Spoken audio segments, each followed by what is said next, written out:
Welcome to Streams of Collective Consciousness. Today I will be talking about sustainable fashion, environmentalism, and social justice. If you're new here, I am someone that goes live every Tuesday and Friday, and I go live from 4 p.m. to 6:30 p.m. Central Time. So welcome to Streams of Collective Consciousness to help me structure my live streams. So the Canva deck will be in my description if you want to watch that or to have access to that.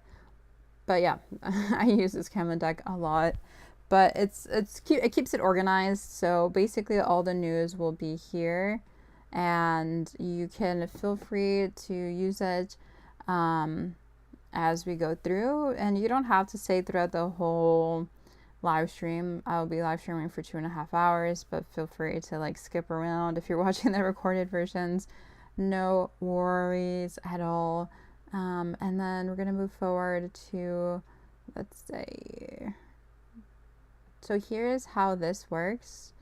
I am glitching a bit, so let me see if I can change the internet while you see how this works. But this is the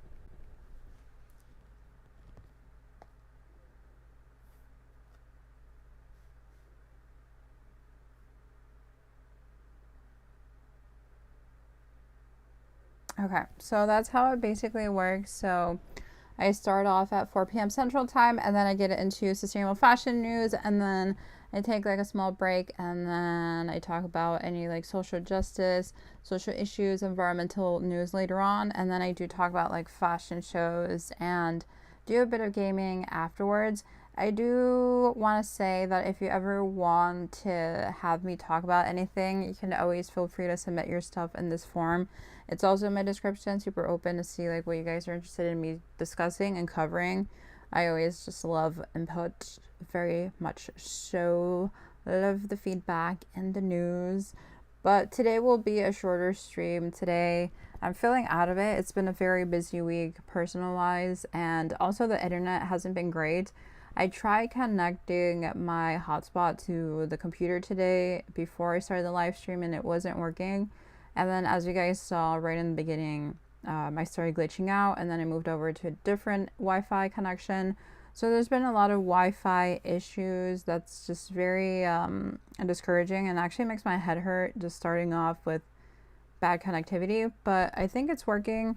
But this is basically who I am. If you guys want to stalk me, we're going to check the audio right now, and then we're going to...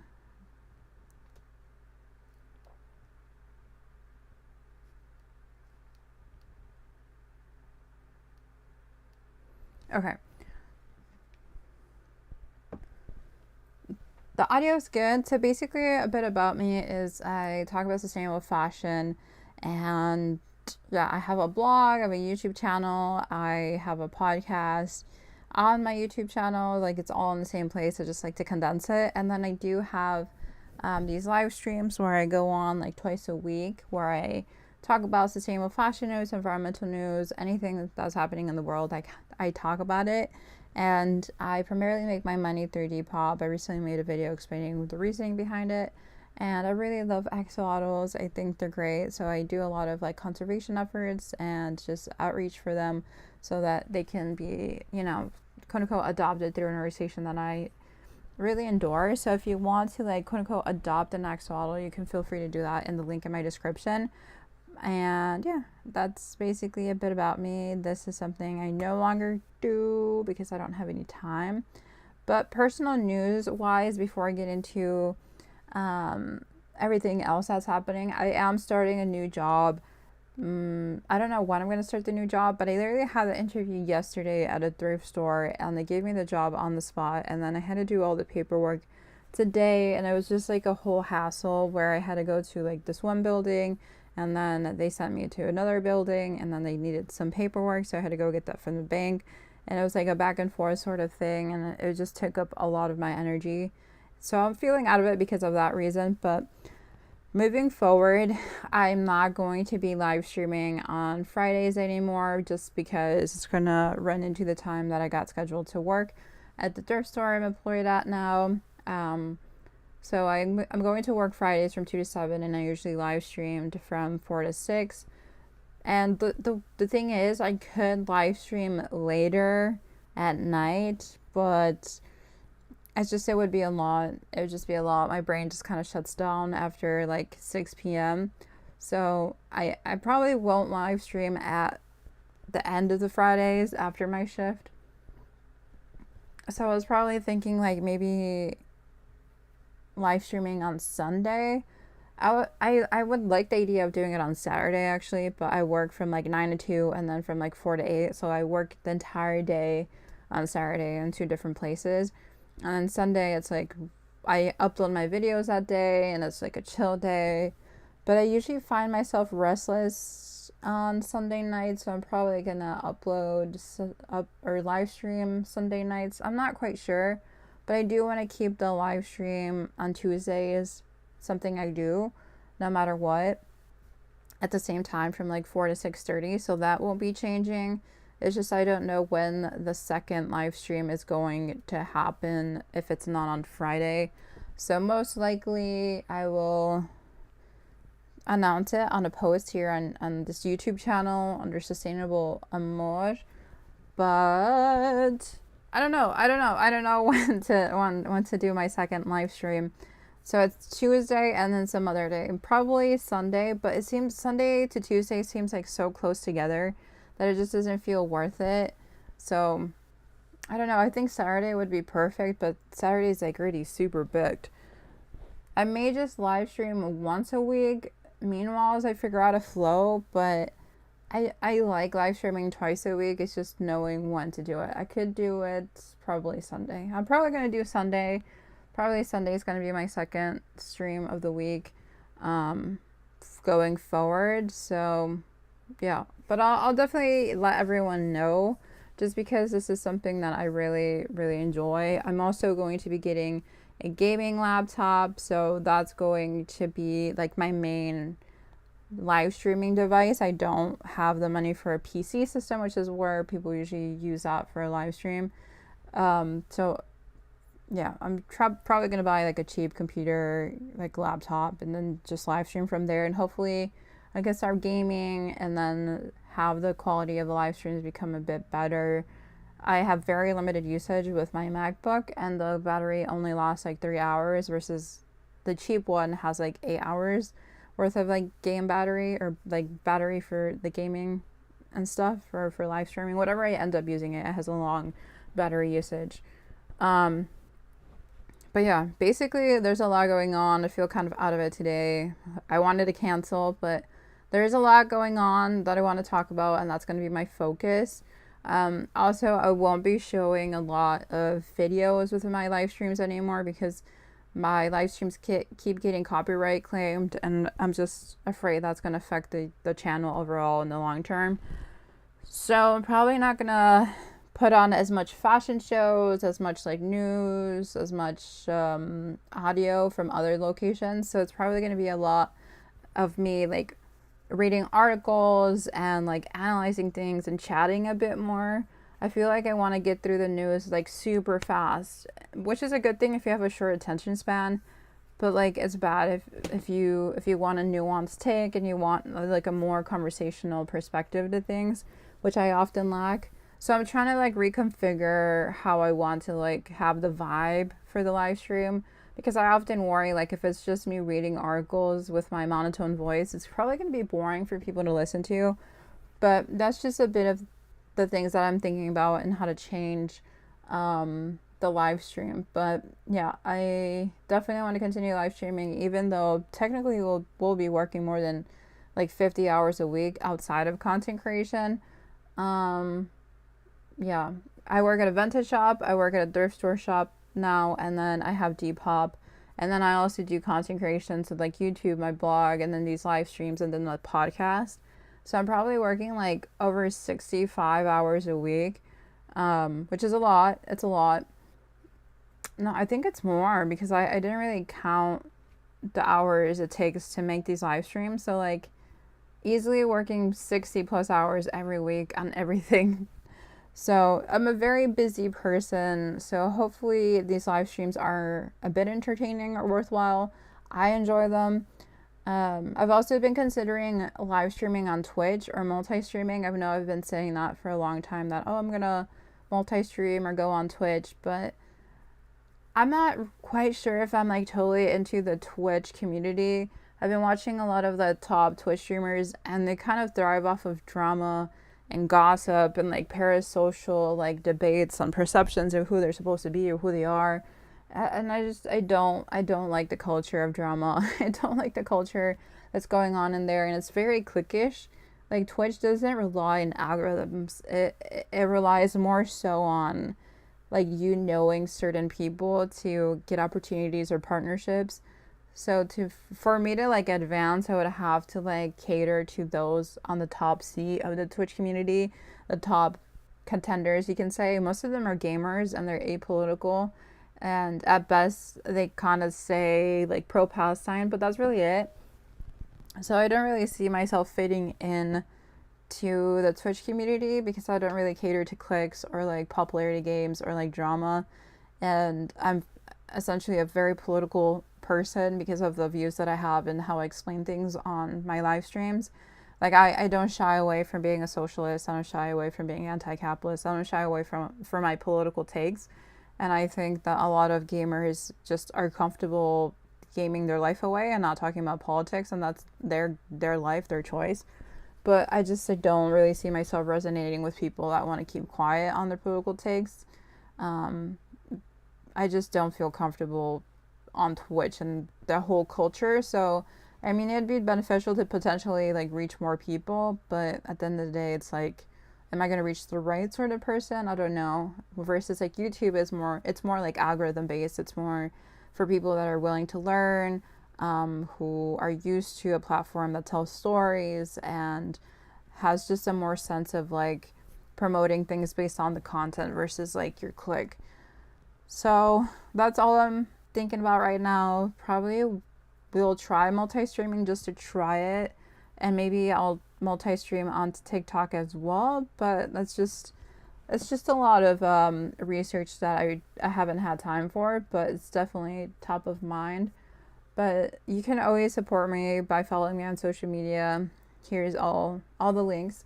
I'm mostly on Instagram. I'm struggling to make content on TikTok, to be totally honest with you. I don't know what to put on TikTok. It's just TikTok is very intimidating, and it's also like superficial to me because it's just creating like 10-second or like a minute videos, and I just don't know what I would teach people or what would be the benefit from a 10-second to a minute video. It just doesn't feel conducive to like learning or like a deep understanding of stuff. But I don't think the app is meant to be like that deep. Like it's supposed to be like a quick fix of something, and I don't know where I fit in that. I don't know how to give people a dopamine fix for like 10 seconds. But yeah, that's all the stuff that I'm kind of thinking about. But get into the news, there's been a lot going on. And one of the things that I liked seeing is that one of these major magazines called Fashion Dive actually is remembering the issues in Rana Plaza, which is when a building essentially collapsed in Bangladesh that made clothing for major fast fashion brands. And a lot of garment workers unfortunately passed away because of this mayhem. And it could have been avoided, which is like the biggest thing. It could have been avoided. So Fashion Dive explains that Bangladesh has rebranded as a global leader in ethical fashion, and it gets into more information about what happened. But it's crazy that it happened like 12 years ago. I'm 28 now. I was 16. I was 16. No, I'm so bad at math. What's 28 minus 12? I don't know. But yeah, it's been crazy. I was like in college or something. Marissa's here. Hello, Marissa. I'm over here struggling with math. But let's take a look at this article and see what they have to say from this accident. 12 years on from Rana Plaza, Taiwo Megoma is a fashion consultant and designer. All opinions are the author's own. For years, talk of garment production in Bangladesh has conjured vivid images of environmental devastation, labor exploitation, and the tragic legacy of the Rana Plaza collapse, which killed more than 1,100 people in April 2013. But it's time to correct the narrative. Bangladesh is making some of the world's boldest strides in ethical manufacturing while also facing a potential 37% tariff threat from the Trump administration. These tariffs penalize progress and punish a country that should be rewarded for raising the bar on labor rights, environmental standards, and sustainable growth. After 15 years of authoritarian rule under Prime Minister Sheikh Hasina, Bangladesh has a new government.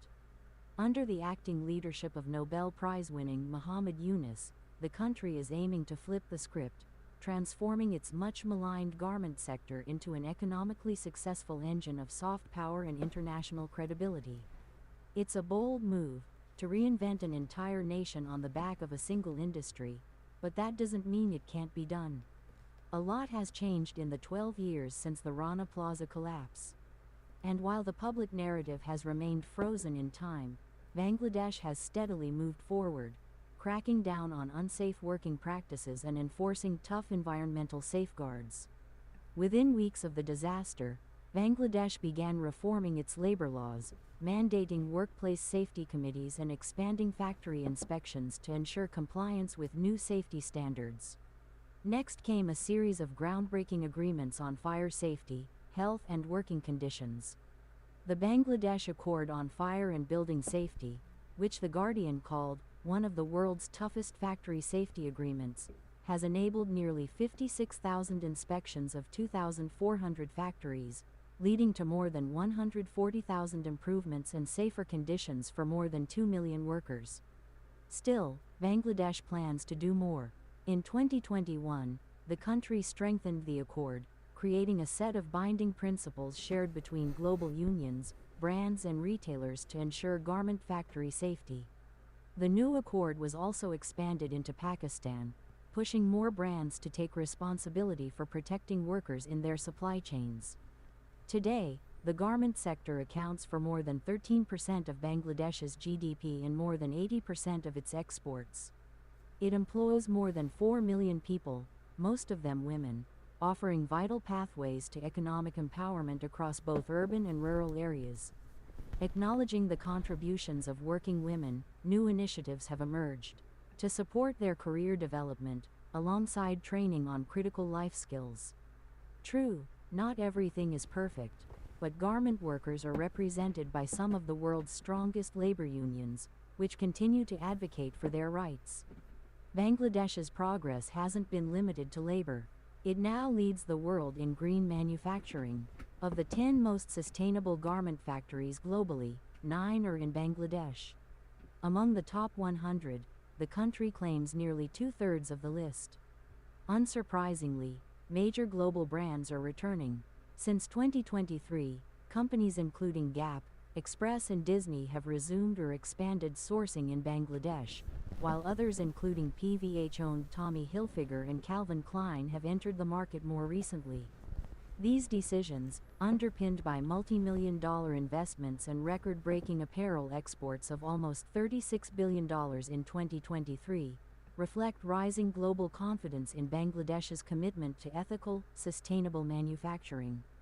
But to maintain this momentum, the new government must seize the opportunity, deepening ties with global brands, bringing international buyers back to a revitalized Dhaka, and reintroducing Bangladesh as a global leader in responsible manufacturing, not because it's cheap, but because it's consistent, compliant, and committed to doing things the right way. With long elusive political stability finally within reach, the conditions for investor confidence are falling into place. Already, the country is showcasing its transformation. Luxury resorts are rising in Cox's Bazar. Metro rails, new expressways, and expanded airports are reshaping domestic travel and logistics. We don't need luxury resorts. Retreats in Sylhet and high-end entertainment parks along the coast offer an entirely new experience of Bangladesh. 4 new 5-star hotels are opening in Dhaka, while heritage sites, cultural festivals, and bustling bazaars are being promoted with fresh energy. Meanwhile, Business regulations have been streamlined and digitized.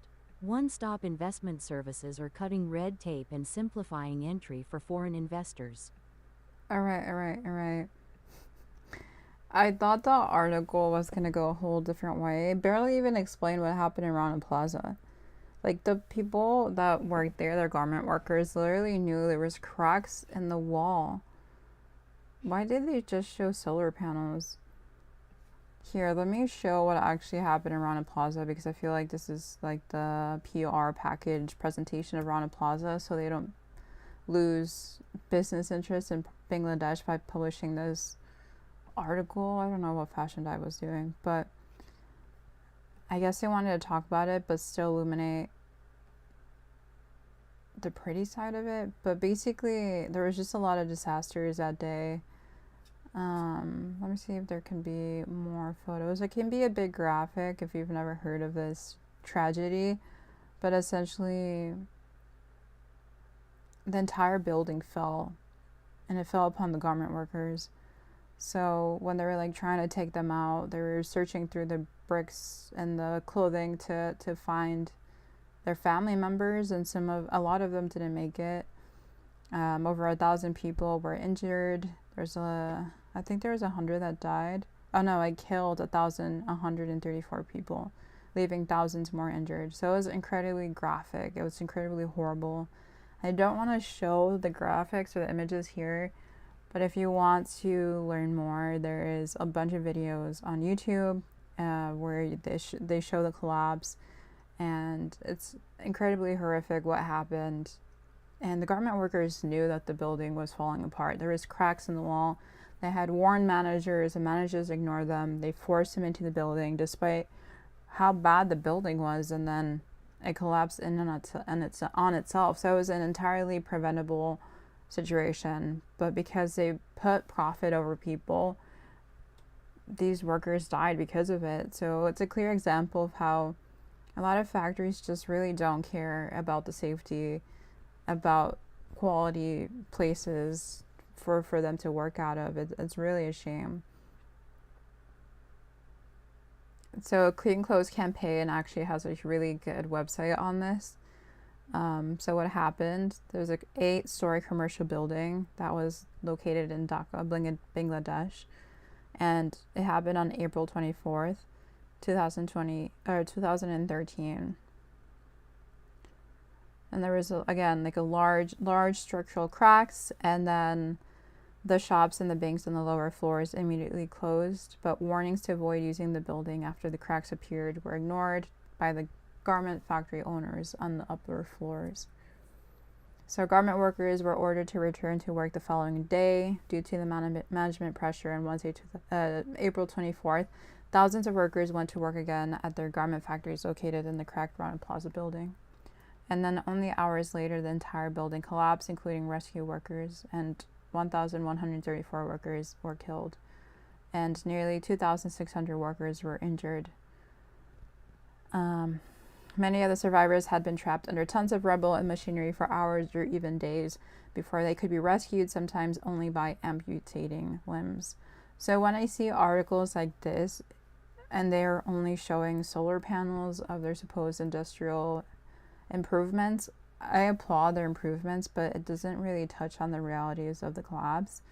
So maybe there was some business interest in not showing the entire truth of what happened in 2013, and just showcasing how they're like supposedly flipping the script and like becoming an ethical fashion manufacturing hub, or they're like just focused on reshaping the public narrative. But at the end of the day, like there's still a lot of exploitation and like unfair working conditions in Bangladesh, and maybe they're here to just make themselves out as a bit more sustainable and ethical so that brands can return, and they are returning.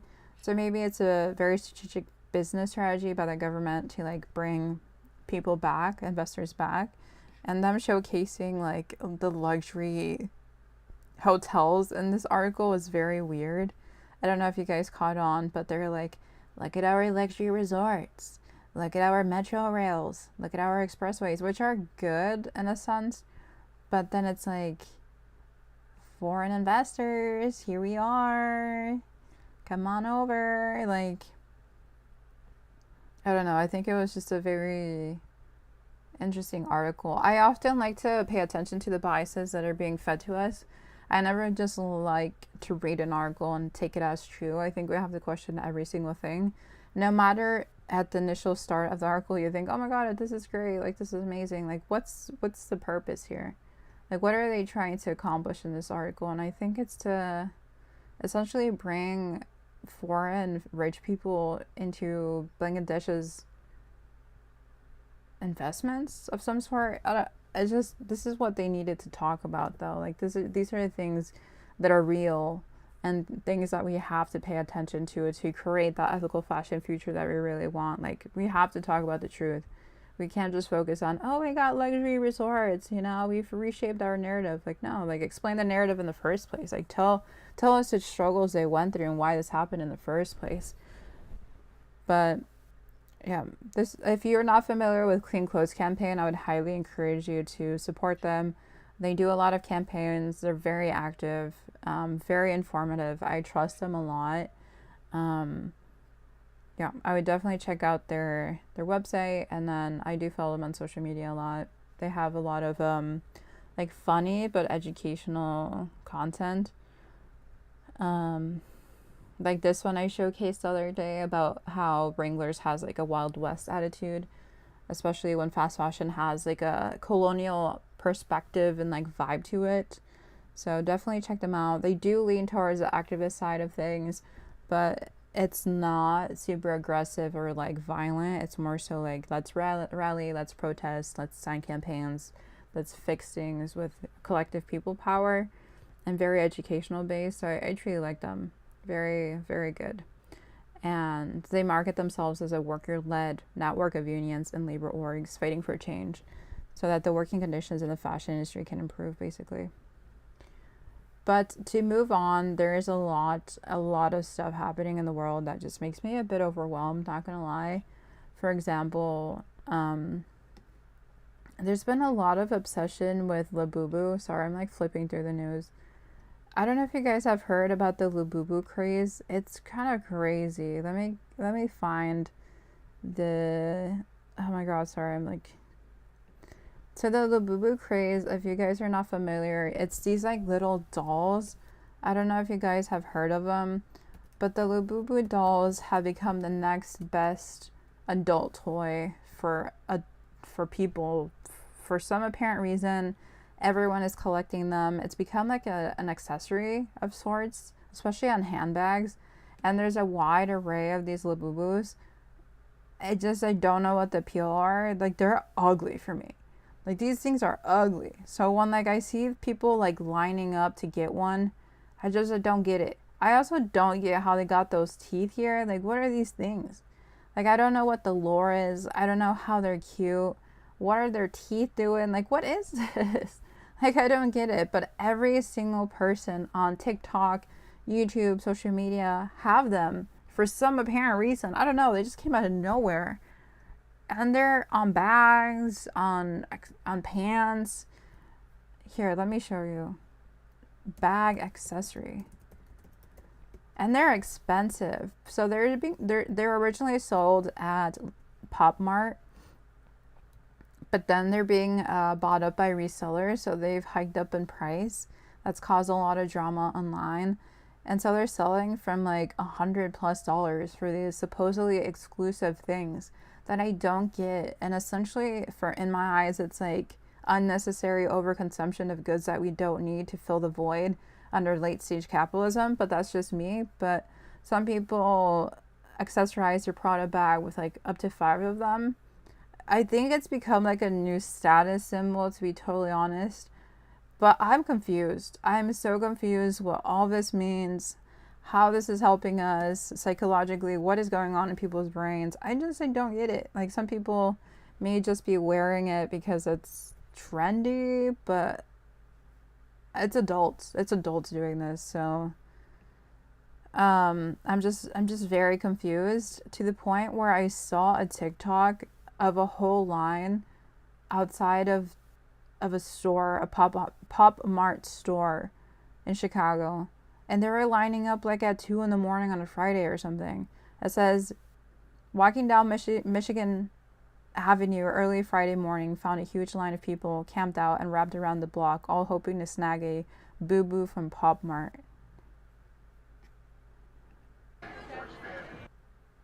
Fans of Labubu have been waiting in line on Michigan Avenue. There's the video there, so we're not making it up. They want to get their hands on a vinyl plush pennant blind box. I know you lying. I don't know what that is. The group, they were outside the shops at Northbridge starting at 2 a.m. What? One of the first to get into the Pop Mart store, the Monsters Big Into Energy series. And according to the store's website, no one knows what figure is inside each box before you open it. But the items can range from love, happiness, loyalty, serenity, hope, and luck with the secret edition ID. I guess they just started getting popular on TikTok and the internet. You know how everything on the internet gets popular, and now everybody's just here trying to get them. As they're rare, they're hard to get. They sell out in like seconds online. My boss called them hideous, but I think they're adorable. No, your boss is right. The store opens at 10 a.m. At least it's not raining out there. That's like crazy to me. I'm so confused. Like, I'm trying to be so nice, but I don't get it. Like, psychologically, what is going on? I don't understand it. I don't understand it. Oh my god. But one YouTuber I watch, her name is Social Simon. She's very good with finances and like has such a good commentary, like perspective on things. She made a video on this and the overconsumption crisis around it. I mean, who really is about to come check you about like, oh, you got a Labubu or you got a Lafufu? They're fake. I don't care. We can't be friends. Stop buying fake Labubus. Why does this one only have one eye? It's the pirate edition. Leave me alone. Look at the real. This is the equivalent to how people be acting about these designer bags. And when I've been said that I ain't see nothing wrong with people going to DHgate, y'all tried to eat me up. Then what did y'all find out? If you've been on TikTok lately, you've seen that allegedly they're the same thing. But when I tried to say it, oh no, we paying for quality. So what is supposed to make me think that this is any different? Is real or fake. Started collecting Pop Mart to tell if your Labubu is real or fake. Started collecting Pop Mart before the fakes even really started circulating. And I have 4 real Labubus. And I recently got scammed. The thing is, no one really knows if they're real or fake on the outside because they look so similar. But because there's so much demand for these Labubus, that people are literally fighting online being like, oh my god, they sold me a fake. Oh my god, like I have a real one since blah blah blah, like I'm an OG. Like all of this has become a status symbol, but yet we can't even afford our bills. So I'm so confused how people are even affording this and why they have so much time for this. I'm genuinely confused. Because I wanted to buy a Have a Seat Labubu, so I jumped the gun and I bought it from a third party. And now that I have a Lafufu, I can tell you guys what to look for. It doesn't matter if your Labubu is real or fake, but some people just want to know if they have a real or fake. Especially because after getting a Lafufu, I can understand why people who are new to the Pop Mart craze don't know what to look for. First things first, where you buy it from. If you're buying it online from popmart.com, it's real. I bought my Lafufu from Blind Box Universe. I would refrain. Okay. So that gives you context of some people and what is happening. But look, this is basically what I wanted to talk about. It's a first world problem, and it's essentially a very bad symptom of capitalism. So I agree when this YouTuber explained it the way that she did in this section of the video. Obsess over things and participate in overconsumption and capitalism, everything goes out the window. You want what you want and you don't care how much you got to pay to be a part of the craze and of the fan hysteria. Then the creator ends up saying, I asked an employee, they said they can't stop him. And you want to know why I think y'all can't stop him or stop a lot of people who do this? It's because capitalism is alive and well and working. They know the resellers are going to show up, and they know you're going to show up because you want to beat the resellers and try to get some too. And the resellers want to take everything so they can sell it back to you for a higher price because they really don't care about this stuff. They just know you have going cuckoo for Cocoa Puffs over a Labubu doll. But don't take my word for it. Here is the proof. A certified member of the Labubu mob. I wonder where we've come to in society that we're like fighting over Labubus and how real they are. I don't understand like what has become of us. Here, let me show you the chaos that happens when people are trying to find them. Like there's literal lines for these things. Like, people are like fighting for the chance for one. Boo-boo. They are quite literally running up. Some almost fell. Some were pushed. You know, not even 6 a.m. yet. And oh, here's another one. Can you make a updated video about the line at 5 a.m.? Y'all got camper chairs. Y'all got blankets. What is this? Like, this cannot be, y'all are so unserious. Y'all, and I need y'all to see how long this video actually is. There is a whole 33 minutes of a line at 5 a.m. in the morning. Oh, actually, it says here, it's 1 a.m. This is even worse than it being at 5 a.m. Do we not have anything better to do? I'm just asking for the general population. It says here, we are in the trenches for these Labubus. And y'all, this is in Dallas. They are lined up trying to get in the Pop Mart store in Dallas. Y'all are liars. You are not broke. Y'all are taking me out with these cat.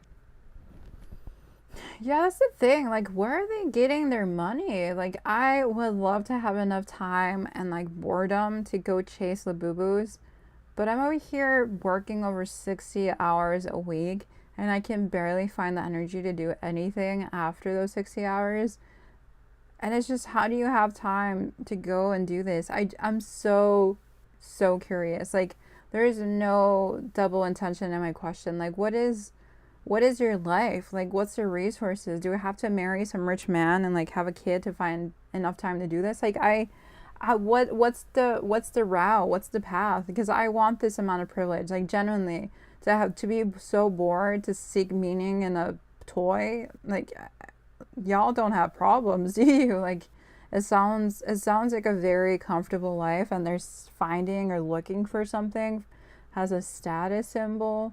That's my hypothesis. I may be completely wrong, but honestly, like, how do I get this privilege? Because I'm over here struggling to survive. I barely can afford my loans. I can barely find work. Like, what is this for? I'm so confused what humanity is doing to us. And I try not to get too like anxious or pessimistic. I try to have faith in humanity, but like, what are we doing? Like, what is the purpose? I get kids can have their toys, I get it, but like after a certain point, like, where's our maturity? And then the thing is, I used to be a union activist, and I left because of burnt out. I was burnt out, and I was volunteering for like essentially 7 years, and we struggled so much to onboard people, to be like, hey, be part of the change, do good. You know, we would struggle so much recruiting people to even do like 5 hours every week. And then to see this as something that people do as a willing thing, as a willing action, as our world burns and as we have so many issues and we are so in debt, this is what we're doing. And yet activists and unions and organizations are struggling to find people that care. Like, it just feels like everything is on reverse. But I don't want to blame individuals for the systemic issues. I don't want to blame them for how messed up the world is. But when I see them willingly wait absurd hours for these things, it just makes me question like my thoughts and my hopes and faith and humanity in general. Like, I don't know what we're looking at. I genuinely can't get over it. And this video is super informative. If you want to watch the entire 28 minutes, you can go for it. I would watch it. Otherwise, I would watch it if I didn't get copyright claimed like every other second on YouTube. But if you want to watch it, Social Simon is a really good content creator. I really love her for her like financial like awareness. She talks a lot about savings, about the things that are happening in the world. So for example, she talked about Coachella and how people were using Klarna, which is like a payment method. And she was basically saying it's very irresponsible for people to spend like $1,000 or $2,000, $3,000 and basically be in debt to have these experiences. Because if you can't afford your bills, then what are you doing at Coachella? And Klarna is basically a tool that can get you into more poverty if you don't pay back these, loans. So yeah, she talks about student loans, Coachella, Klarna, content creators, overconsumption, the realities of like people and their struggle to survive. So she talked about this person who was pushing for a debt strike. So very, very good content. I watch her all the time. I don't know why I'm subscribed. I'm subscribed to her on my personal channel, but I'll subscribe here. But yeah, she's super entertaining. Definitely recommend her. But to move on before I crash out and start to lose my faith in humanity even more, I do want to talk about some news about how H&M is actually removing their sustainability labels from their products. I'm not surprised, but we'll get into it. So basically, IOL. This was published 2 years ago. I thought it was recent. It seemed like it, and they made it out to be recent, but I guess it's still good to talk about it. That H&M removed their sustainability labels from their products literally 2 years ago, and I'm not surprised if they're continuing to do this. I thought this was recent, but yeah, they had actually removed their labels saying like, oh, this is conscious and this is a conscious choice, which they discovered was greenwashing. I don't know if you guys have seen H&M's like eco-conscious line that got a lot of backlash. But I think because of all the backlash, they were forced to take off the labels.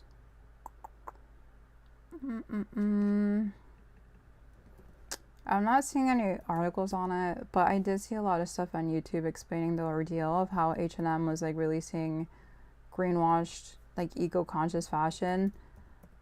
And I think the labels were part of that. I'm not entirely aware. I wasn't like tracking news back then, like 2 years ago.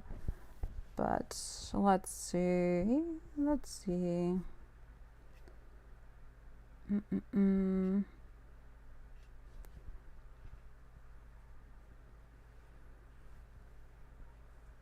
I don't see anything. Okay, so this is what they were saying was like their conscious fashion line. Wear brown shoes after 6. Wear a hat indoors. Wear a short skirt after 40. Wear a short skirt if you're a man. Try too hard. Don't try it all. Dress like a girl. Dress like a man. Dress like a teen. Stand out. Blend in. Mix prints. Mix pink and red. Show your panty line. Go commando. Cover up. Show it all. Be trashy. Be neat. Wear pink. Wear blue. Wear yellow if you're blonde. Wear red if you're a redhead. Wear socks and sandals. Look. What are they even saying? Be a princess. Be boring. Take a stand. Be uniform. Be liberated. Be old. Be new. There are no rules in fashion, but one. Recycle your clothes.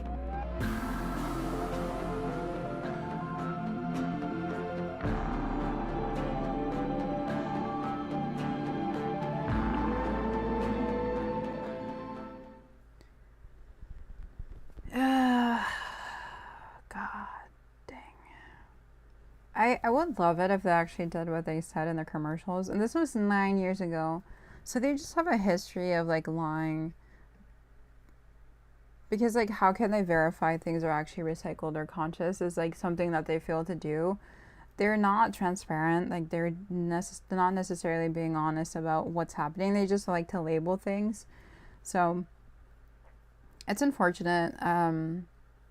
I do wonder like how far they are in their sustainability journey. Like, are they actually making improvements? I haven't really heard of them much. Like, I think they went under the radar with Shein and Temu becoming more popular, and then like more of the target went towards like ultra fast fashion, or like super fast fashion is a term I've been hearing. So like normal fast fashion in a way is like more normalized now, or like the lesser evil compared to Shein. But I was raised with H&M, and it's a shame that they could do so much good, but all they do is do these weird commercials. and they do have like sustainability reports. This one was released in 2024, and it has like keywords like liberating fashion for the many. But at the end of the day, like, what are they actually doing? Like, do they really care? Like, maybe on page 53 they can give us something. Why is this font so small? Guys, I'm blind. I got astigmatism. I mean, I do think they recognize the problem. Like they say, as a global fashion company, we have an impact on local communities throughout our value chain, where products and communities may be negatively affected by the sourcing and processing of materials and the production of finished goods, as well as the disposal of products and materials, the use of land and natural resources during the production and disposal of clothes and textiles could potentially harm natural ecosystems and impact communities' access to clean, healthy, and toxic-free environments. So do you guys notice something? They're like, maybe it has a negative effect. Allegedly, we're bad. And then it says, potentially it's harming ecosystems. Like, guys, who the hell are you lying to? You're part of the problem here. But they're saying maybe there's an issue. Maybe, just in cases, we're doing this report because of it. Like, what are you guys doing? But then they say, like, oh, we're trying to be responsible. We're trying to conduct business in a way that respects the rights of people living in communities that could be affected by our operations or business activities across our value chain. Like, they're still avoiding accountability by their wording. I see you, H&M. I see you. But in a way, I wish the executives actually read their own sustainability report, because I think this was written by the sustainability officers. And maybe in their own way, this is their form of greenwashing, where they say, okay, like, yeah, we have actions of like caring about affected communities. We have like more intention towards creating clean and healthy environments through our fashion production. Like, we have policies and procedures. Like, we want better access of water for communities, even though our factories are based there. Like, we want land rights and livelihoods of garment workers to be better. But I always want to know, like, concretely, what are their actions? Like, give me a game plan. I don't just want vague wordings. I don't want you to be like, here's an audit that we paid for.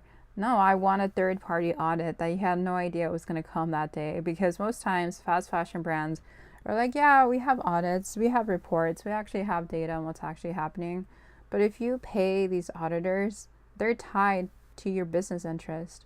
And if H&M doesn't like your report or your audit, they can change it. They can delete it and be like, next auditor, come on in, report down what we want you to write down. Like, how do we know what these reports are saying is actually the truth if they're the ones paying for the audit?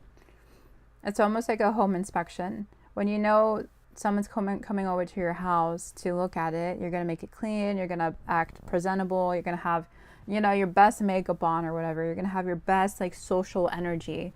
But on a normal daily basis, you're probably going to have the house a bit more dingy, or it's going to be full of like your dogs that you probably hid from the auditor because you can't have dogs, or you don't look as presentable, or it's not as like correct as it should be. Those are the days you actually have to go in to see the reality of like the day-to-day, not the composed performance that these brands want to give you. So I really do want to trust these reports. Don't get me wrong. I want to trust their efforts. But how do I know that their transparency is the truth?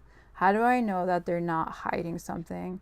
There is no thing that guarantees that. There's no laws that guarantees that they're being responsible and accountable, that they're actually preaching what they say. And my biggest pet peeve is when someone says something and does the opposite or does a different thing.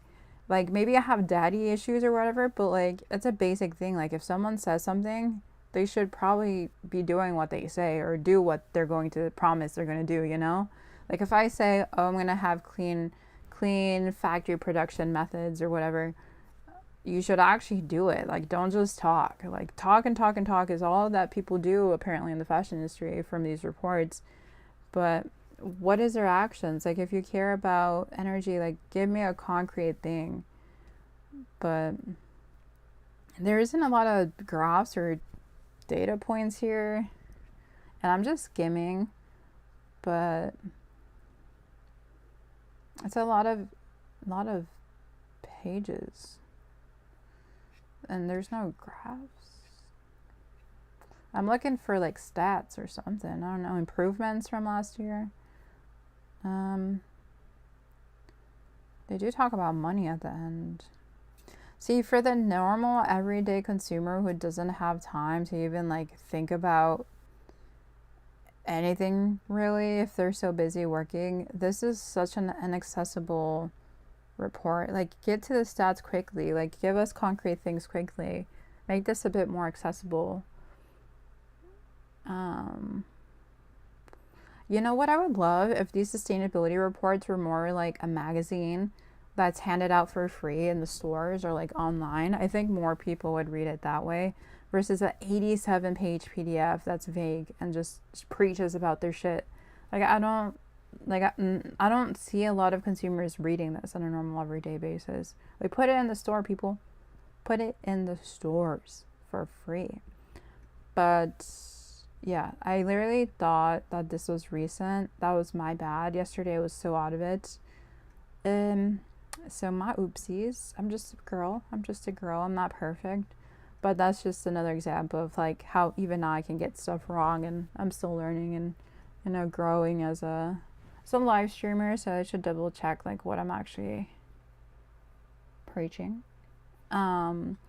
But another weird thing that I saw was this handbag. It was made by T-Rex leather, and it was supposed to be recreated with fossil DNA. Like, when I see these articles, I just feel like it's AI generated. Like, what are we reading here? But supposedly their DNA was used into creating this luxury innovation. And again, like, I have no idea what's happening with society. I don't know. But basically this like quote unquote company called Lab Grown Leather Ltd. And this other company has announced a partnership to develop the world's first T-Rex leather. Yeah, like, we need this. Like, I don't know why we need this. If it's real, like, I wouldn't know how this would be conducive to change, like, in the industry. But they explain that the project aims to create a cruelty-free, eco-friendly material engineered using reconstructed T-Rex DNA. The T-Rex DNA. See, these things just seem fake. Like, I don't know if it's AI writing this and they just came up with a weird concept. But basically, whether it's using plants or synthetic materials, the process focuses on cultivating real biological structures, resulting in a product that genetically and structurally is identical to traditional leather, inspired by prehistoric resilience. I don't know. I don't know what all this even is for. Like, I'm so confused. Like, is this real? I just feel like I'm being trolled.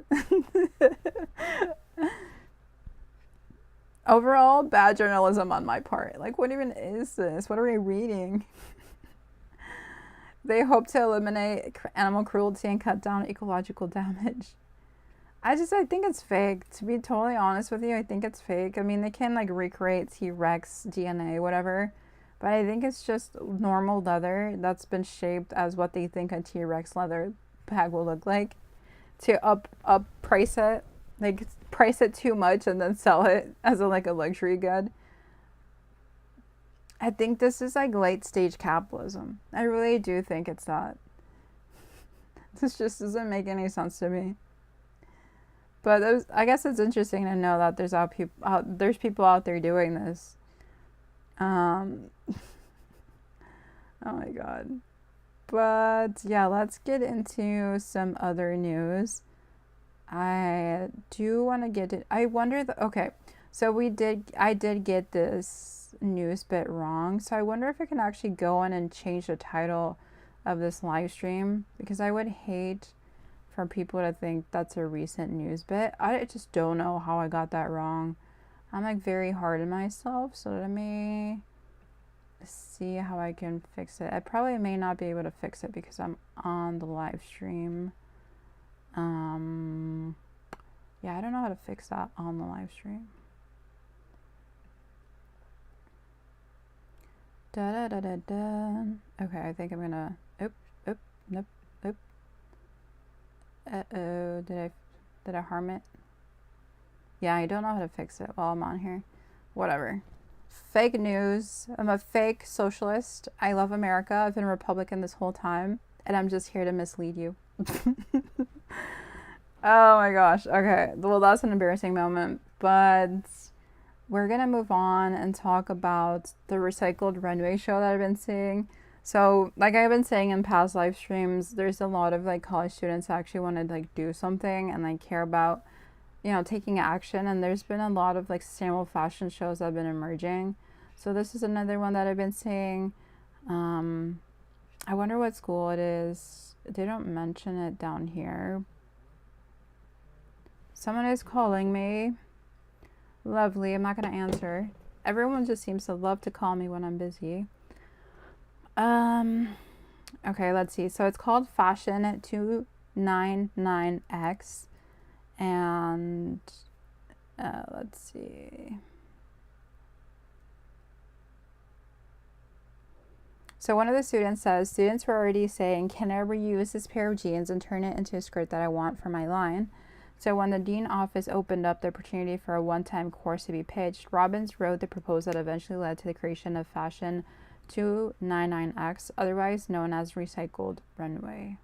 The concept of recycled runway directly competes with fast fashion, the marketing of clothing fashions that emphasize making trends quickly and cheaply available to customers. Wait, is fast fashion already in the dictionary? Oh my gosh, fast fashion actually made it to Merriam-Webster. I did not know that. No way. It's a term, guys.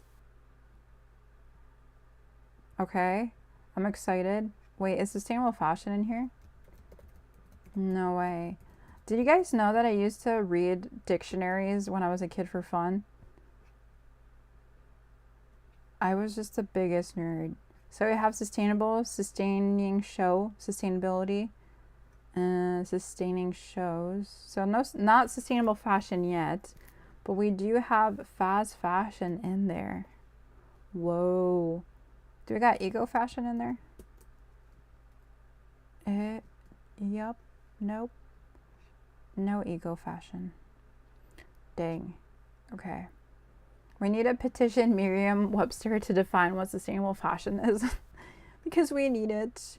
We really do need it, honestly. Like, we just have so many opinions about what sustainable fashion is, but having fast fashion be in the dictionary is like a good step. It's a good step.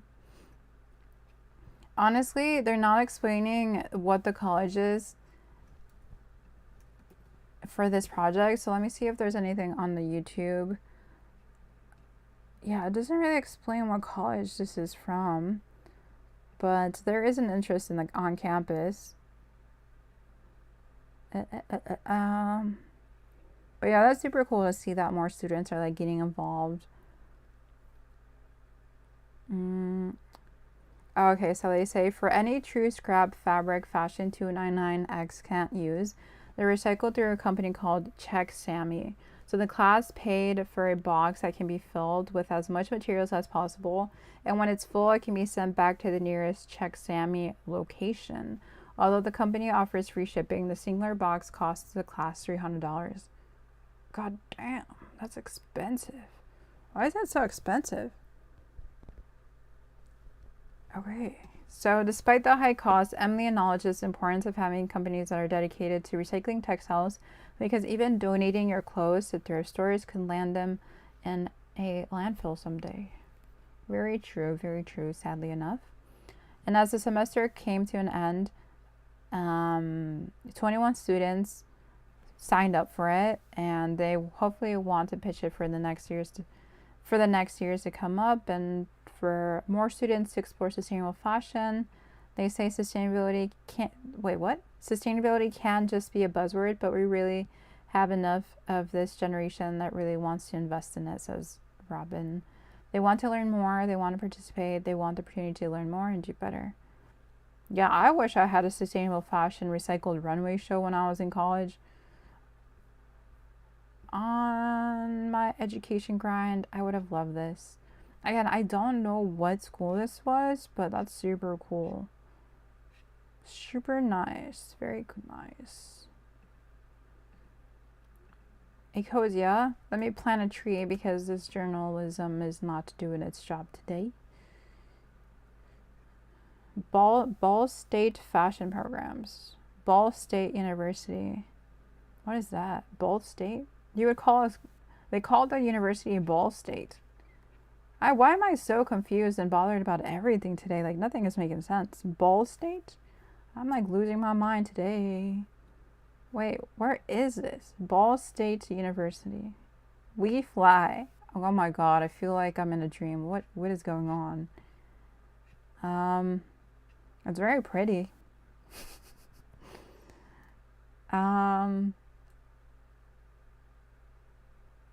It doesn't say the location on their website. Is this their runway? Oh no. That's something else. That's something else. Okay, I'm getting lost in this journey over here, and it's like I'm going on tangents. I have like ADHD tendencies I usually write in for my live streams. It's not doing so good today. Okay, let's see. Indiana. Muncie, Indiana. There we go. They had a class in recycled fashion. Ball State University, Muncie, Indiana. And they go by We Fly. Oh my god, I'm losing my mind. Well, good on Ball State University. Oh my god. Okay, I think we should move on to like normal news. So going on to this site that was released this month. No, I don't want you to collect my data. Okay, so Platform One is going to host a sustainable fashion show. This is definitely not in the United States, but basically it's going to be in a historic venue in like Europe or whatever, and it's going to happen May 16th, and it's going to showcase over 40 original looks by students in a sustainable fashion course from Platform One.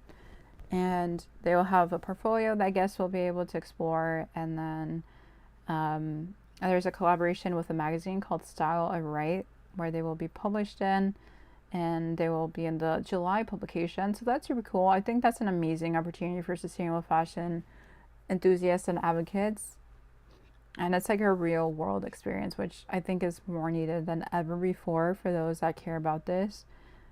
I wish I was in the UK and I could buy tickets, but yeah, they say it's a evening celebration for creativity and hard work of talented BA honors and PTEC students. They're returning bigger and better today or this year with a fresh, sustainable vision that showcases the future of fashion. Very nice.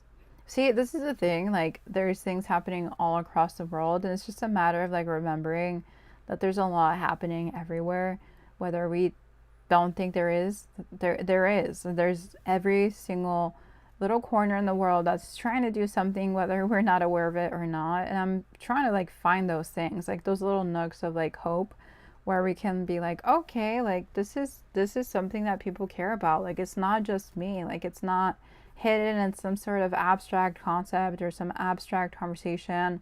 It's not just like an intellectual thing. Like these are things that actually are happening, and even if it's from a random article, like it's a good reminder that there's students that are actively creating their career and opportunities from this interest, you know? So kudos for students at the Platform One.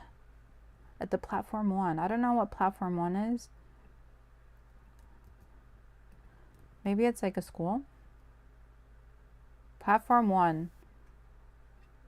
It sounds like Hogwarts, but like for fashion students. What the heck? Uh-oh, not another tangent. Yeah, I don't know. That Air Force organization? No, I don't think that's it. Okay, anyways, we're gonna move on. So basically, let's get into this. Okay, so I've been seeing more contention around Birkins and Workins. There's been a lot of fakes around the Birkin bag. Walmart famously made the Workin this year, but PETA has kind of jumped on this like sort of trend on the Birkins, and also like took this idea of like what even is like luxury fashion anymore after the Chinese debacle online with the TikTok showcasing that most likely your luxury fashion is like made from China. So PETA like took this to reinforce the idea that they don't want to see any animal cruelty or animal exploitation or like deaths for like bags or fashion. So let's take a look at this. I feel like it's gonna be graphic. Her dress is not looking too good. Why is this such a weird live stream? Guys, I'm so sorry. The vibe is so off today. Like, what is happening? I don't know if I want to play it. I wish I could get like a sneak peek. Wait, let me watch it first and then see if we should watch it together.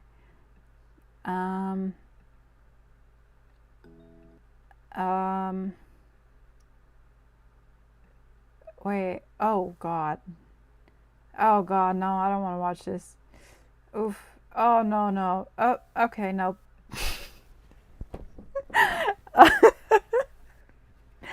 If you want to know what I just watched, look up this article. But basically, they took a fake crocodile, and the lady had like a knife, and she was like stabbing the crocodile, but they blurred out the knife. I kind of want to wash my eyes. Oh my God, this live stream is so bad. I'm so sorry, guys. If you want to watch the graphic of the, I got traumatized, to be honest.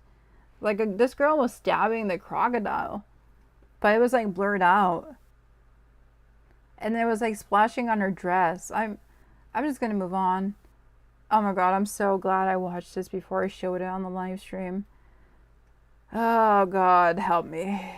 Okay, so I don't know how I'm gonna recover after that. Jesus. We're just gonna talk about nice stuff, okay? We're gonna talk about sustainable fashion at the University of Delaware. I need to wash my eyes. I swear, if you want to watch it and be traumatized, go ahead and do it, because that was intense. I don't know what PETA is trying to do. Oh my God. Oh God, I'm so traumatized. Okay, so we're gonna get into this one.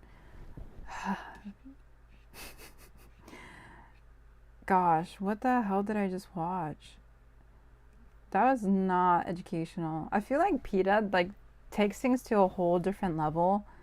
I wonder like what the comments are for this video on social media, because it's like a 1 minute, it's a 1 minute thing, but I want to see the comments. Like, are people feeling the same thing as I did?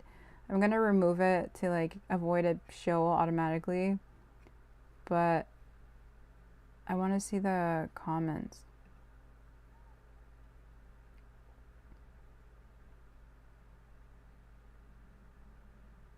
Okay. Some people are thanking her for showing the violence in fashion, because she was literally like stabbing it in the video. I think it was fake, but like the splashes seem so real. Oh, someone said put it on their feed, not on vegans. It was very graphic. I don't know who this would resonate with. That was very interesting marketing. Very interesting marketing.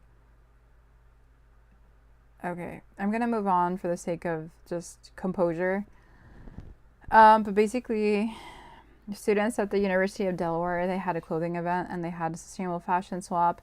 I am actually thinking about having clothing swaps, maybe bi-weekly, coming up in May, like the ends of May, and then June and July. I'm probably gonna do it like in my local park. I really do miss like having a community of like-minded people. So I think that's gonna be a project once I get my schedule a bit more stabilized. And I do think I'm going to come back on some of the things that I'm doing. Like maybe I'm going to upload less frequently on YouTube and like less frequently on my podcast so I can do clothing swaps. Because when I do these live streams, like I've noticed I gravitate towards clothing swaps a lot and like covering these things. And it seems like Gen Z really love to attend these, and I resonate more with Gen Zers than like any other population. Like I'm 28 years old, but I feel a bit younger and I look younger as well. So most of my friends are in their early or mid 20s. So I may end up doing these like bi-weekly at a park or something. I'm still thinking about whether I should charge an entrance fee, but I think I could meet a lot of cool people through clothing swaps, and like they could host learn to host their own clothing swaps and then participate in mine if they want to. But yeah, it says Bryn, one of the students, sifted through tables of secondhand flannels, jeans, athletic wear, and denim jackets, and she wasn't searching for a good find. She was taking a stand. Definitely the sustainability, she said, was what drew her to the University of Delaware's clothing swap. She says, I love thrifting. Most of my clothes are all thrifted. I like sorting through all the clothes. I think it's really fun. Yeah, I like doing that too. I like knowing that I have to work to find something I like. And she explains that Gen Z consumers are increasingly rejecting fast fashion in favor of slower, more environmentally conscious alternatives. And thrifting isn't new to her. It's something that she's done since childhood, thanks to her mom. Now she's just encouraging her friends to do the same. She says, I tell my friends all the time, like, you got to go to the thrift store. Then I take them with me.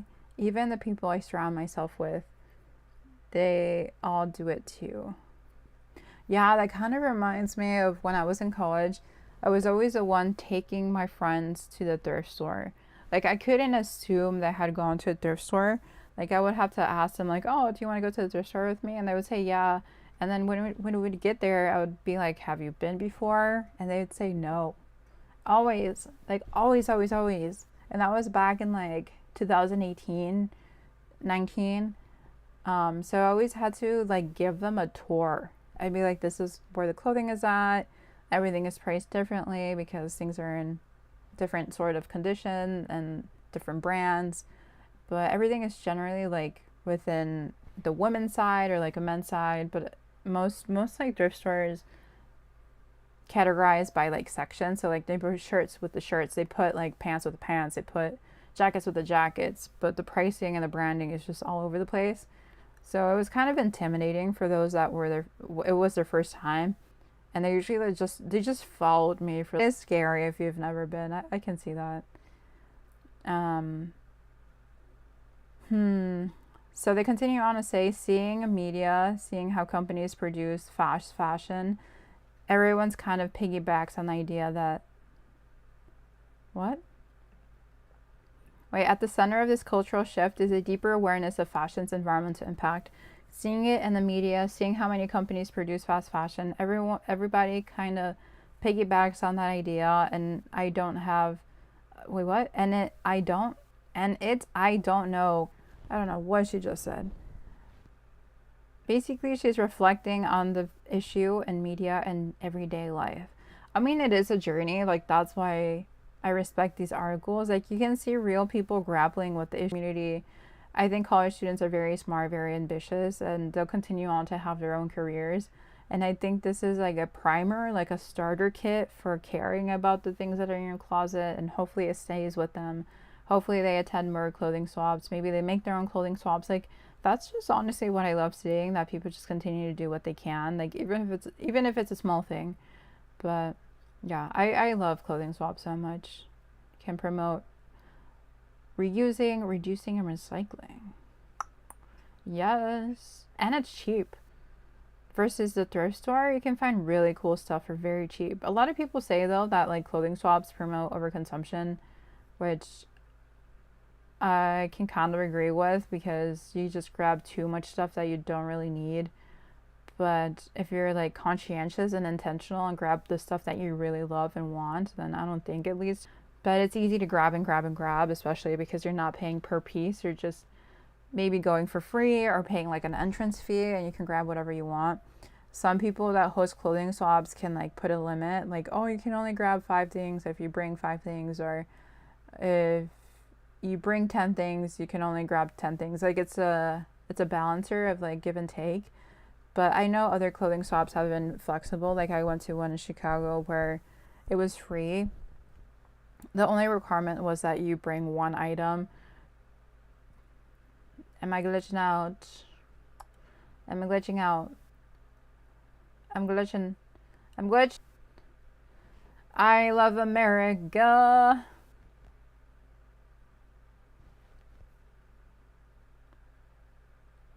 Wow, I'm glitching.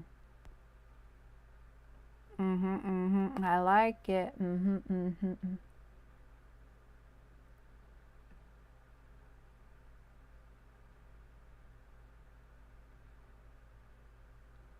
America.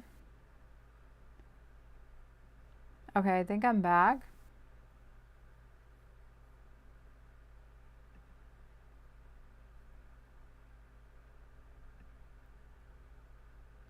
Sorry if you're just staring at me. I don't know if I'm back or not. Okay, I think I'm back. But basically,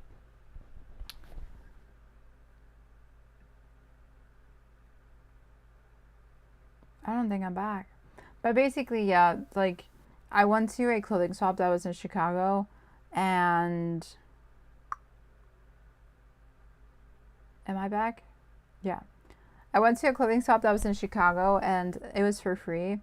And a lot of people were just taking like a lot of random stuff. It was not like a balanced thing, but they were also bringing a bunch. So if you don't have like that like rule of like, oh, if you bring 10 things, you can only take things. A lot of people can just bring as much as they want and take as much as they want, and it can be like more fun and liberating, but it can get a bit chaotic.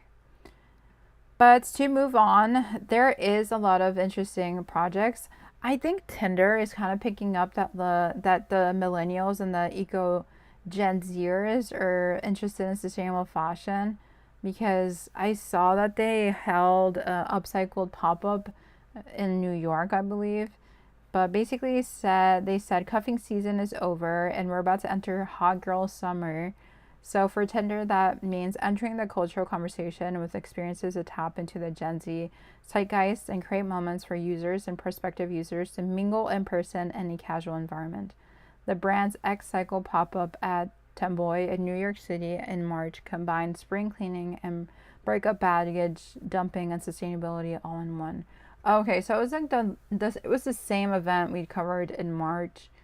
So if you guys don't know, they had this whole event in New York that basically talked about how singles like hold on to their ex's clothing, and basically the pop-up was a way to like get rid of those clothing or to upcycle it into something else. So attendees added their pieces to a swap rack and chose new ones with the help of stylists, and then they could customize their finds with on-site embroidery and alteration specialists. And then it says, Tinder is a cultural brand and we're always wanting to show up in new and interesting ways in culture. And we've been doing a lot in the fashion space for the past year or so, mainly with partnerships. So this is a fun, different way in, says Devin Colleran, the global brand director at Tinder. We know people have an ex-boyfriend sweatshirt in their closet, and it was sort of this universal truth. We had been talking about associating Tinder with breakups and shifting those stories that can be sad and hard to talk about into something positive. So with the activation rooted in upcycling to creatively give items a second life, Tinder partnered with sustainable fashion designer Sammy, who created custom jackets with Nike for the 5 U.S. gymnasts who qualified for the Paris 2024 Summer Olympics.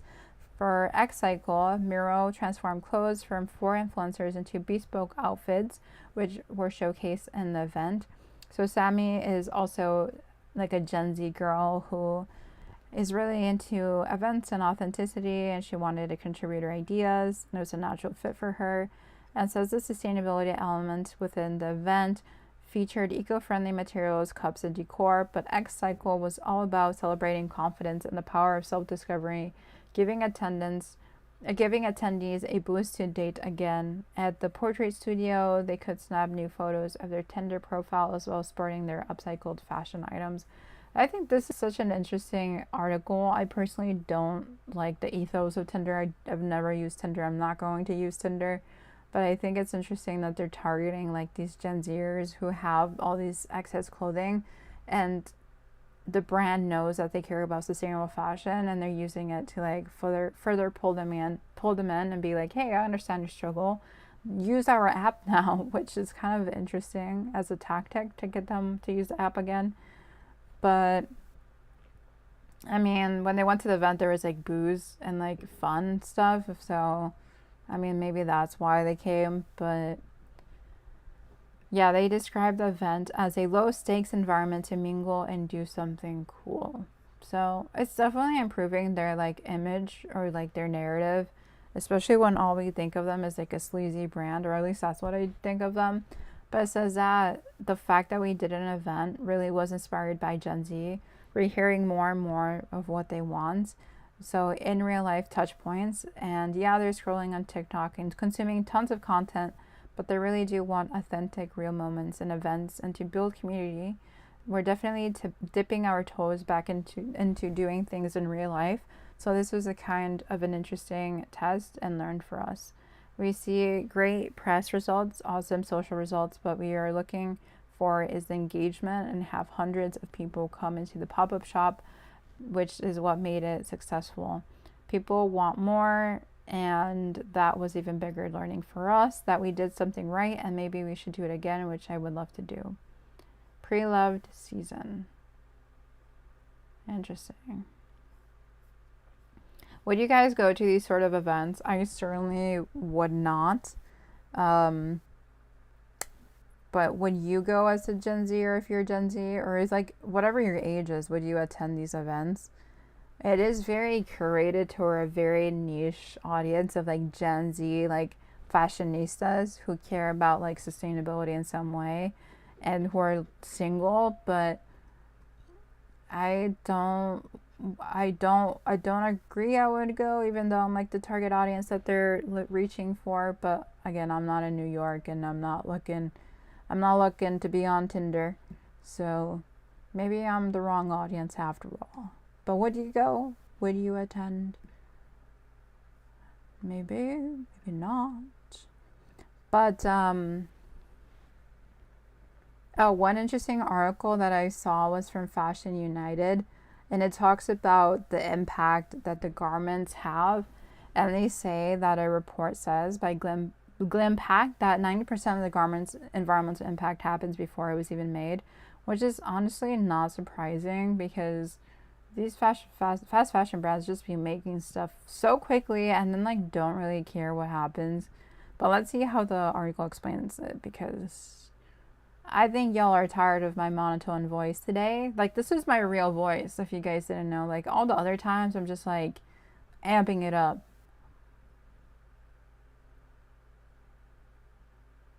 It's no secret that the fashion industry is a rather dirty one. The ecological impact of apparel production has been closely followed over the years as climate change awareness continues to gain traction. For example, textile production is estimated to contribute approximately 20% of global clean water pollution, primarily due to dyeing and finishing processes. Additionally, a single wash of polyester garments can release up to 700,000 microplastic fibers, which pose a significant risk of entering and accumulating in the environment, eventually ending up in our food chain and systems. What's more, in 2020, the textile sector ranked as the third largest contributor to water degradation and land use, according to the European Environment Agency. That year alone, producing clothing and footwear for each EU citizen required, on average, 9 cubic meters of water, 400 square meters of land, and 391 kilograms of raw materials. However, while many consumers may think the manner in which their clothing is assembled or transported plays the biggest role in its ecological footprint, a new study from Glimpact has found otherwise. Interesting. Glimpact, what do you have to say? What's the truth here, Glimpact? In its study, Glimpact, the first platform to assess the full environmental impact of products and organizations using its Global Impact Score tool, reveals that 90% of a garment's environmental impact occurs before it is even stitched together. Using a methodology adopted by the European Union, Glimpact assessed the true ecological impact of apparel from several well-known brands, including Patagonia, Reformation, H&M, Ralph Lauren, and Alo Yoga, and found that carbon emissions accounted for only 23% of a typical apparel product's environmental footprint.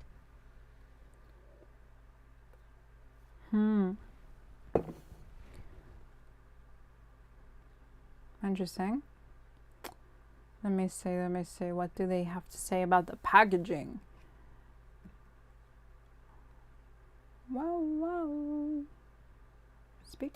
Packaging and distribution account for less than 7% of total garment impact on average, challenging several common perceptions about sustainability and apparel manufacturing. The study highlights that 75% of an apparel product's environmental footprint originates from factors beyond carbon emissions. It also found that raw material selection and specific manufacturing processes, rather than packaging, distribution, or assembly, accounted for up to 90% of the garment's overall environmental impact. For its study, Glimpact assessed over 100 apparel items across all life cycle stages, from cradle to grave, using the Product Environmental Footprint (PEF) method, a scientific framework adopted by the European Union, under the ESPR regulation as the standard for measuring environmental impact. Glimpact's evaluation covered 16 environmental impact categories, extending beyond carbon emissions to include fine particulate matter, fossil resource consumption, and water use. Very interesting.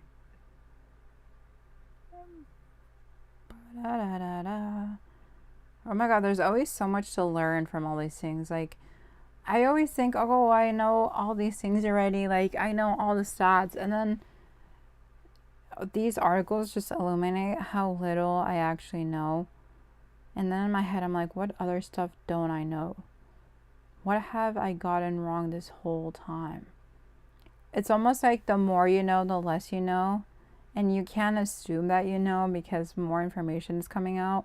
And that just illuminates how complex and messy the supply chain is. It's like digging. The more you dig, the more you'll have to dig. Will we ever get to the center of the earth? Maybe not. Who knows what we'll find?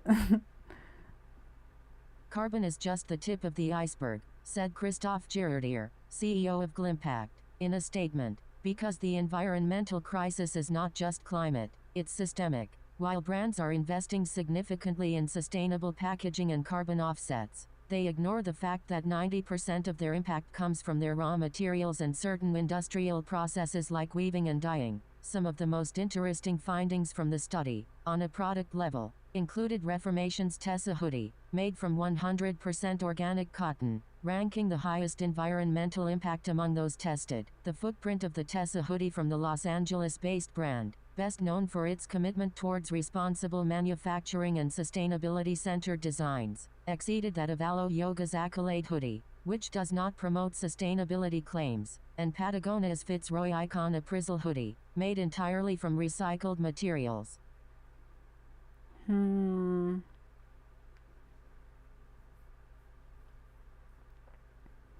Very interesting. Okay, so we're going to read this little section, and then I do have a couple more things I want to talk about. There was this TikToker, or this man that was on TikTok talking about issues in Patagonia, which is known as like an eco-friendly brand, and how he basically almost became homeless because of HR's negligence when he was on the job, and he tried to like get it fixed, but he lost his job and almost became homeless. So I do want to hear about that. And then there has been a bunch of like conversations about Amazon and the import tax that they're labeling on their site, and how Trump is basically saying like there's a political action and they shouldn't be doing that. So there's a lot going on. So we'll get into that. But let's just hear this, and then we'll move on to Mr. Patagonia Man.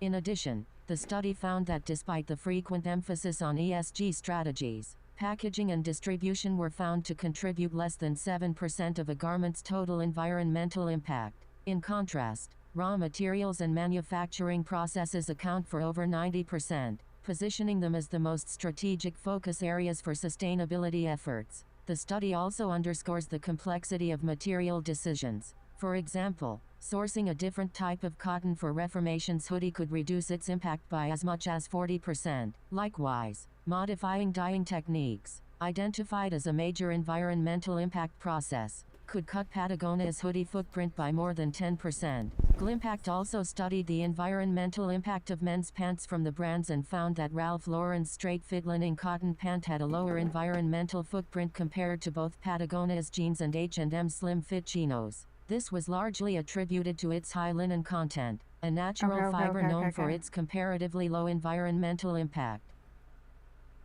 Okay, so we're going to leave that there, which is, I mean, obviously it's very interesting to know. It's very unfortunate that these things are happening at the like right at the beginning, but it just kind of shows like we can stop this. Like we know where things are coming from. We know where the issue's at. So this means that we have more liberty and more ability to be like, okay, we can improve it here, or we can do this here to like cut back. It doesn't seem so abstract when you know where the source is. So we're gonna move on to talk about the Patagonia man. The Patagonia man who lost his job. So here it is. He's gone viral. 441,000 views. So let's listen.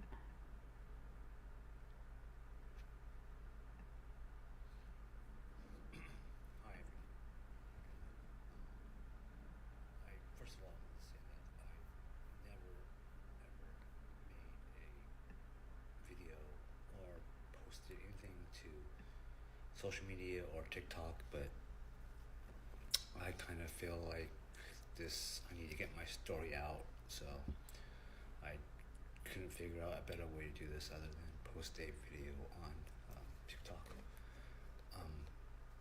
So last year I had landed a job at Patagonia, and first of all, let me say it was a great place to work. Everybody was really friendly there. It's just a great environment to work in. And as you know, Patagonia is a company that promotes saving the earth and being green. So they had a program where if you take like public transportation or you ride your bike to work, they give you a stipend of like $3 a day. So I don't have a car, and I figured, this is a great way to kind of get an electric scooter and take it to work. Oh, sorry. Oh, sorry. Just stop touching the screen. It was a great place to work. Everybody was really friendly there. It's just a great environment to work in. And as you know, Patagonia is a company that promotes saving the earth and being green. So they had a program where if you take like public transportation or you ride your bike to work, they give you a stipend of like $3 a day. So I don't have a car, and I figured, this is a great way to kind of get an electric scooter and take it to work. So I bought an electric scooter, and I was driving it to work, and let me tell you, it was a great ride to work. I was riding my electric scooter along the Truckee River, and it was a beautiful scenic route, and it only took me about 7 minutes to get to work on my scooter. So I was doing that for about 3 to 4 months until one day I was coming home from work, and I hit a pothole in the road, going about 30 miles per hour, and I broke my leg.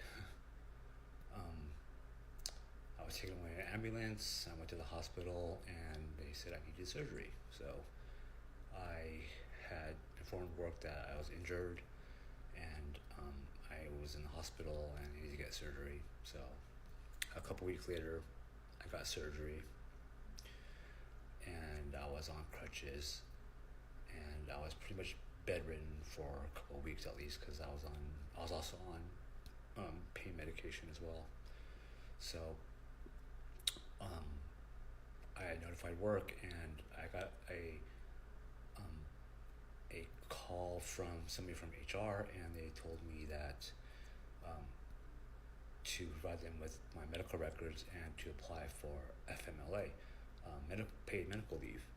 So I went ahead, and it wasn't easy getting the paperwork done because I wasn't mobile, but I was able to take Uber to my doctor, and then my doctor said, "Oh, you have to. These forms have to be filled out by an outside source." So, and they charge a fee. So I'm like, okay.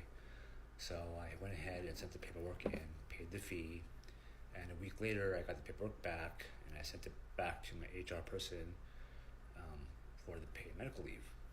And about 3 days later, the HR lady at Patagonia says, "Oh, well, you've only been employed here for 8 months, and you have to be employed here for 1 year in order to qualify for paid medical leave." I'm like, "Oh, great." And she says, "Well, you can apply for unpaid medical leave." And I said, "Well, I need to figure out what I'm going to do for income, since I won't be getting any kind of income since I'll be out of work." So I'm calling up my friends and my family to see if I could borrow some money, and nobody was able to help me. And right, let me tell you, at the time I was still under pain medication. My sleep schedule was really irregular because it was really difficult to sleep with how much pain I was in. So while I was trying to contact everybody, I get a notice from Patagonia saying that I had voluntarily resigned. And I was like, whoa, wait a second. I never resigned, and I was just trying to figure out how I was going to get some income if I was going to apply for unpaid medical leave. So I immediately emailed them and said, "Hey, I never resigned, and if you could just put me on unpaid medical leave, I'll figure something out." And I never got a reply back. I then wrote them, because at the time when I was injured, it was the exact time when Patagonia was offering unpaid vacation leave, because it was during from May to August, you were allowed to take any time off you wanted to, and still keep your benefits, because it was kind of like their slow season. So they offered anybody who wanted unpaid vacation time the time to do it. So I'm like, okay, well, I emailed them back saying, well, how come I just couldn't take the unpaid vacation time? And I never got an email back. So I'm like, whoa, what's going on? So I finally get an email back from security, from corporate security, saying that, oh, you can't be contacting them anymore, you don't work anymore. And I'm like, well, that's not fair, because first of all, you guys wasted my time by making me apply for paid medical leave, when your HR person should have known in the first place that I was only there for 8 months. I didn't qualify for that. Oh, so to make a long story short, they didn't respond to emails. They basically shut me off, and too bad, so sad, basically. So I was eventually, because I didn't have any income, I was eventually evicted, and I ended up at the homeless shelter in Reno for about a week, until when I was still in a cast, and at the time in the shelter, I was assaulted by a mentally ill person. And since I tried to defend myself, at the shelter, they consider that to be like a dispute. And since I fought back I was kicked out of the shelter. I had no place to go, so I emailed text messaged my father, who agreed to help me out, and he put me up at a motel, which I'm at now, and I've been here for about a month or so. And I just found out today that my father is ill, so I don't have any source of income, or he's not going to send me money to stay, and I can't go to the shelter. So I guess tomorrow I'm going to have to live on the streets. I never lived on the streets before. I don't know what I'm going to do. I'm really scared. And I just wanted to know if anybody had suggestions on what I can do, because I did apply for disability, but that was denied. I'm still, and since I was basically let go from Patagonia, I didn't have medical insurance to get my follow-up appointments after my post-operation follow-up appointments, and my leg never recovered properly, and I still can't walk properly. I can't walk for longer than 2 or 3 minutes without having to sit down and feeling extreme pain. I do now apply for Medicaid, but it's kind of too late to the fact, because I need to start working, and I really don't know what to do. I mean, I tried contacting attorneys to see if they would take maybe a lawsuit against Patagonia, but I couldn't get anybody who would take my case. I could apply for an appeal for disability, but that will take a couple of years, and tomorrow I'm going to be homeless. I don't know what to do, but I just feel like Patagonia really screwed me. They could have just put me on unpaid vacation time, and they didn't respond to any of my emails, and I don't know what to do. I'm asking for suggestions. I don't have a computer, so I can't really apply for remote work, and anyways, I'm going to be homeless tomorrow, so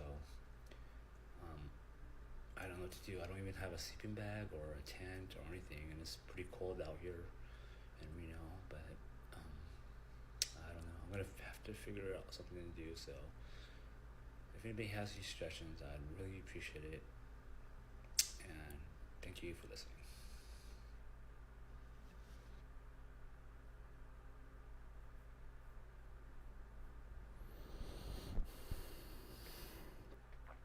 Oh my god.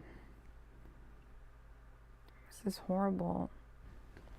Oh, this has been a tough live stream overall. It's just really sad what's happening all over the world. I feel for him. Like, there are just a series of actions and consequences and circumstances just led him to this. I'm speechless. Like,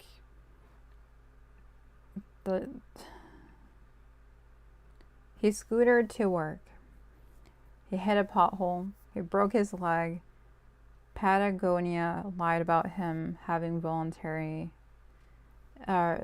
lied about having like access to like unpaid time, which caused a supposed voluntary resignation.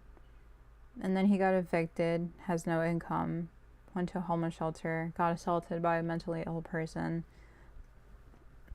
fought back, got kicked out, was running on the support of his dad. His dad is now sick, so he doesn't have any resources anymore. He's at the hotel and is about to be on the streets. See, the thing is with HR, like, if they know that he doesn't qualify for something and he's trying to figure it out, like, why are they telling him the wrong information? Like, they're like, what was the HR person doing? Like, what was the HR team doing? Like, provoking him to be fired? Like, I just feel like that was a provocation. Like, I don't know how to say that word. Like, they provoked him in a way to be fired. Like, he didn't know. that was going to cause a quote-unquote voluntary resignation. But I do think HR knew. Maybe they just didn't want to deal with the situation, told him false information, and then that was just an easy way to get him fired. I agree. Like, what was the Patagonia HR doing? And this is a company that, like, prides itself in, like, caring about Earth, caring about people. But, like, if you're not even protecting your own workers, then, like, what does that say about the company overall? Like, do they actually do what they preach? Like, do they actually care about people then? Like, do they actually care about the Earth? I know Patagonia often has, like, this untouchable, like, pristine imagery or, like, branding. So when we see videos like this, it's surprising. Like, it goes against everything that their brand says they are. And I have a prediction or a theory that that's why why he went viral. Like, you don't expect this from Patagonia. And to have him still wear, like, he's still wearing the Patagonia, like, to have himself still wear the Patagonia shirt, it shows a lot of, like, the ethos that you would think that Patagonia has, but they don't. Like, this is just an apparent example that maybe they're just selling a lie. I do wonder why he's still wearing it. Like, does he believe in them? Like, why? You know? He says he worked as an inventory control.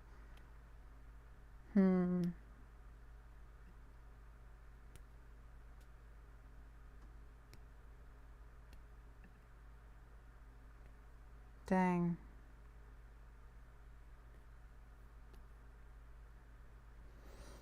That was a series of misfortunate events. I mean, I feel for him, I really do. I would love for Patagonia to speak out on this and, like, address this and explain themselves.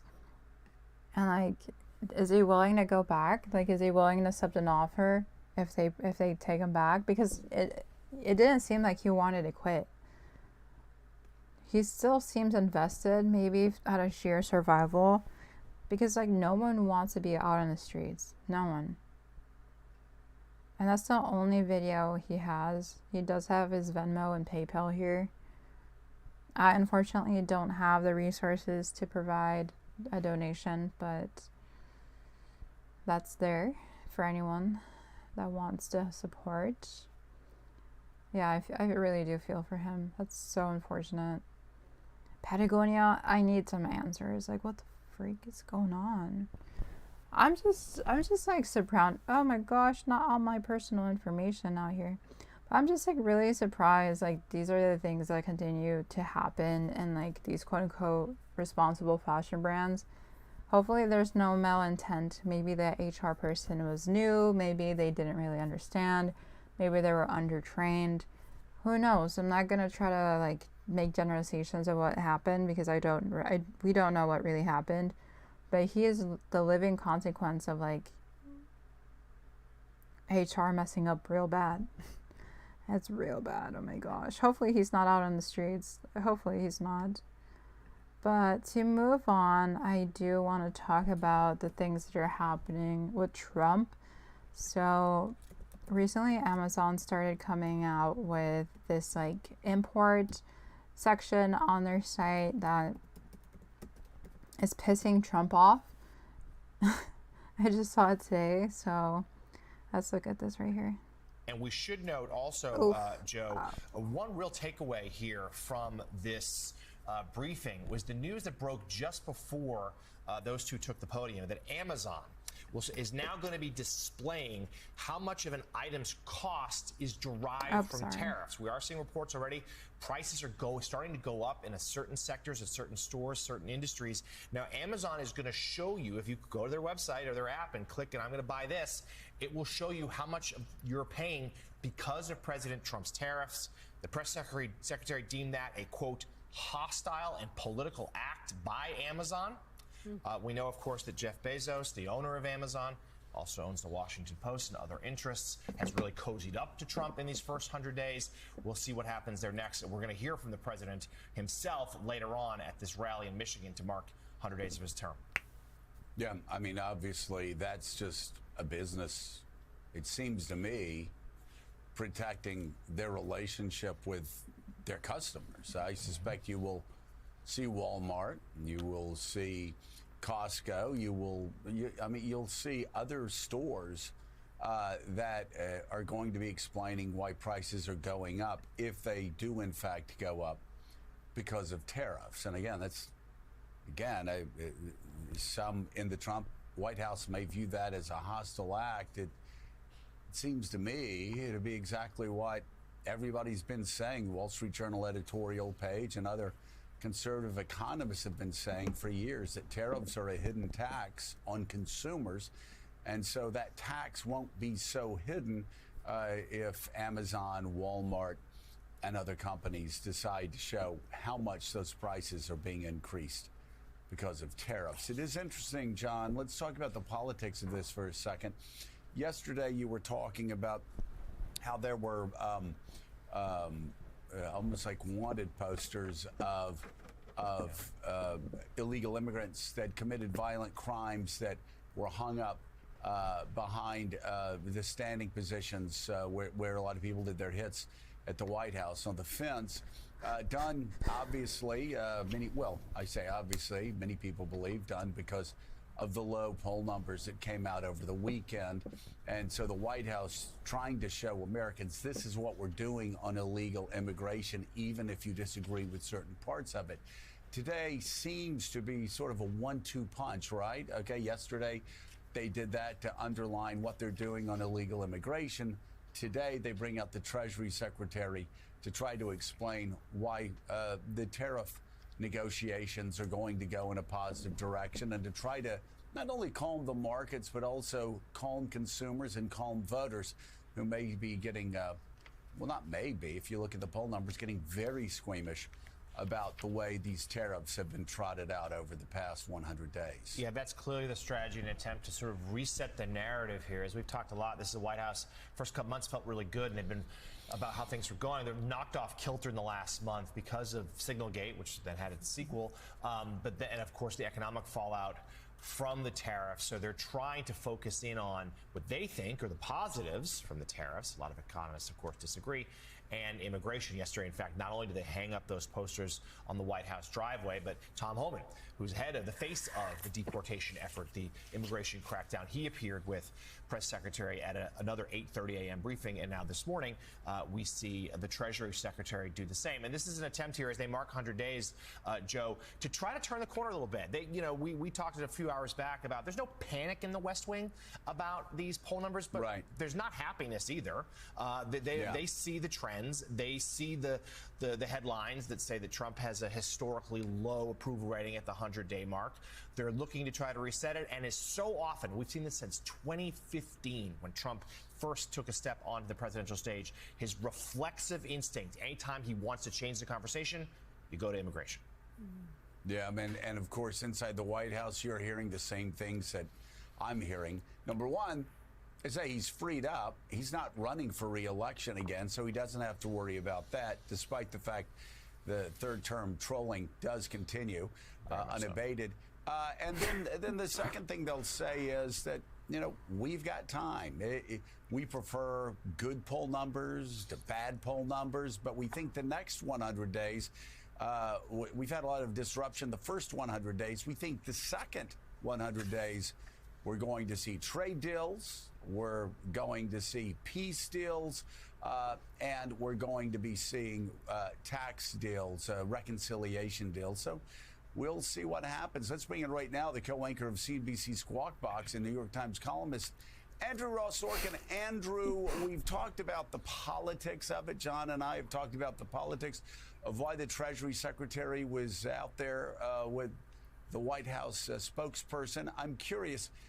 Did you gain anything economically from that? Did you get any answers that might calm the fears of Wall Street or American consumers who, obviously, if you look at every poll that's out there right now, very concerned about the way the White House tariffs are going? I'm afraid to say I didn't. And he has been soothing the markets by coming out and being public, though I don't think, as we all saw, that there were a lot of answers. In fact, I would imagine that people are frustrated, and there's a sort of a disconcerting piece about what exactly is happening with these negotiations with China. It doesn't appear that there are talks going on, and it appears that he continues to say that he's not engaged in those talks himself if there are talks going on. It's odd that he can't comment specifically on these China talks. He seems to know a lot about or be willing to say that he's having talks with all these other countries. But again, we have no timeline for where this is all going to shake out. And so I think this is going to get pushed out and continue to have a sort of a volatile market as a result of it. I do think, and I want to just make a point about the Amazon comments, because I think that's going to be the next big headline of the morning. First of all, I don't think we know yet exactly what this could look like on the website. This was this report from Punchbowl. I'm not suggesting it's wrong. I just think there's a question mark about how it would manifest itself in a practical way. There is a distinction, though, that's important to make between what you heard there from the White House as it relates to them saying, look, Amazon didn't do this when Biden had tariffs on, and Amazon didn't do this during the first Trump administration. That is true, but for the most part, the products that are sold on Amazon were not tariffed, and not tariffed at these levels. So when you're talking about tariffs at 145%, it's going to change prices materially. The kinds of things that had been tariffed under Biden and Trump prior to this were, solar panels, EV batteries, semiconductors. These were not products that you and I could go on our Amazon app and buy. So this is going to be a different experience. Now, yes, this is going to be a billboard, though, for the tariffs. There's no question that is what's going to happen. But I wonder whether, as a result of these comments this morning, whether Amazon will go through with it, and actually whether this will silence all retailers, Walmart and anybody else who is even thinking about indicating what was going on here. Now, I would think as a customer, this would be great transparency. You want that. You want to know what's going on, but this may change that. Andrew, it's one thing if Jeff Bezos is trying to cozy up to Donald Trump for whatever reasons he's trying to cozy up to Donald Trump, but the first group of people he has to cozy up to are his customers. Yes. Same with Walmart. Same with and if customers see items going up, 10, 15, 20, 25%, and there's no explanation, their anger is going to be directed at Amazon, at Walmart, at Costco, at Target. You just go down the list. So I understand the White House has been very effective in scaring some of these guys. But it's one thing having political pushback. It's quite another having it from the very people who decide whether your business succeeds or fails. I don't disagree with you. I just think that this administration has managed to scare so many businesses into silence. We've seen it over and over again. I actually mentioned it yesterday to somebody. I had a CEO tell me, I don't want to be Harvarded. That was the phrase. I don't want to be Harvarded, which means basically I don't want to have to get in a lawsuit with them and them coming after me in some other way. And I think that is what worries CEOs today. So do I think that Amazon may look at this and say to themselves, okay, maybe I'm going to try to get the word out in a different way. I'm not going to poster it on each thing. Maybe. I don't know how this is all going to play out, but I do think that this administration has scared these CEOs so much that they are worried about either being regulated in some way that they don't know about. I mean, all of these businesses, whether it's Walmart or Amazon or whomever, have massive relationships or rely on the government, not for funding, but for allowing them to do all sorts of things. Amazon just put Kuiper, which are these new satellites, into the sky in the past 24 hours. That's a very, very big deal. They're going to want to be able to continue to do that. There's all sorts of things like that where they need the permission, effectively, of the government. And if the government tries to block them on anything, the question is, what's the risk reward as it relates to showing these prices? I would think the transparency should win, but as you know, I think we've seen that, unfortunately, in this day and age, transparency is all too often getting lost. Yeah, that was an incredible news conference with just almost zero answers, actually, to the questions that were asked. CNBC's Andrew Ross Sorkin. Oh, my God. Let's watch that said press conference. Let's watch it. Oh my god, we're so screwed as Americans. We're so screwed. Hi, Mr. Secretary. So it was reported this morning that Amazon will soon display a little number next to the price of each product that shows how much the Trump tariffs are adding to the cost of each product. So isn't that a perfect, crystal clear demonstration that it's the American consumer and not China who is going to have to pay for these policies? I will take this since I just got off the phone with the president about. Oh my god, my face is in the freaking thing. Let me move. Let me move. I'm always in the way. Dang. Okay. Let's rewind a bit. Let's see what she has to say. Who is going to have to pay for these policies? I will take this since I just got off the phone with the president about Amazon's announcement. This is a hostile and political act by Amazon. Why didn't Amazon do this when the Biden administration hiked inflation to the highest level in 40 years? And I would also add that it's not a surprise because, as Reuters recently wrote, Amazon has partnered with a Chinese propaganda arm. So this is another reason why Americans should buy American. It's another reason why we are onshoring critical supply chains here at home to shore up our own critical supply chain and boost our own manufacturing here. Is Jeff Bezos still? It's the propaganda scheme. What did she just say to us? Oh my god, I feel like I'm in a dystopian world. And she has a picture for it too. Guys, he did it too. Oh my god, we're so screwed. With a Chinese propaganda arm. So this is another reason why Americans should buy American. It's another reason why we are onshoring critical supply chains here at home to shore up our own critical supply chain and boost our own manufacturing here. Is Jeff Bezos still a Trump supporter?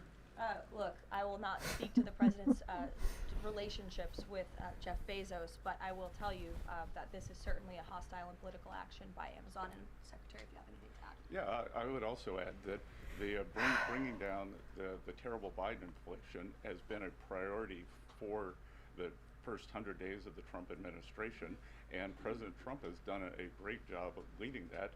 Since January 20th, interest rates, mortgage rates are down, gasoline and energy prices are down. We're expecting the further decreases, and as Caroline said, the big tax on consumers that goes unnoticed is deregulation or regulation, and we are deregulating and bringing that down. So, from a household income point of view, we would expect real purchasing increases. We've seen them over the first 100 days, and we would expect that to accelerate. We are doing peace deals, trade deals, tax deals, and deregulating. And the deregulation is a longer lead time, but I think by the third and fourth quarters, that's really going to kick in. Kelly, go ahead.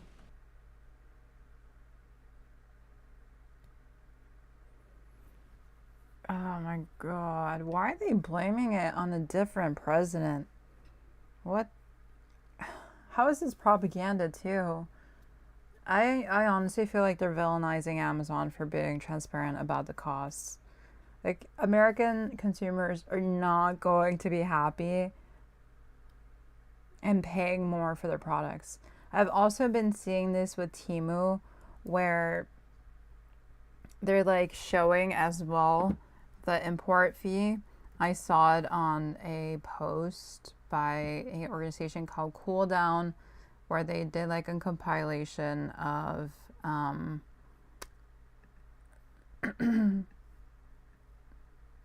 of like the fees. Let's see.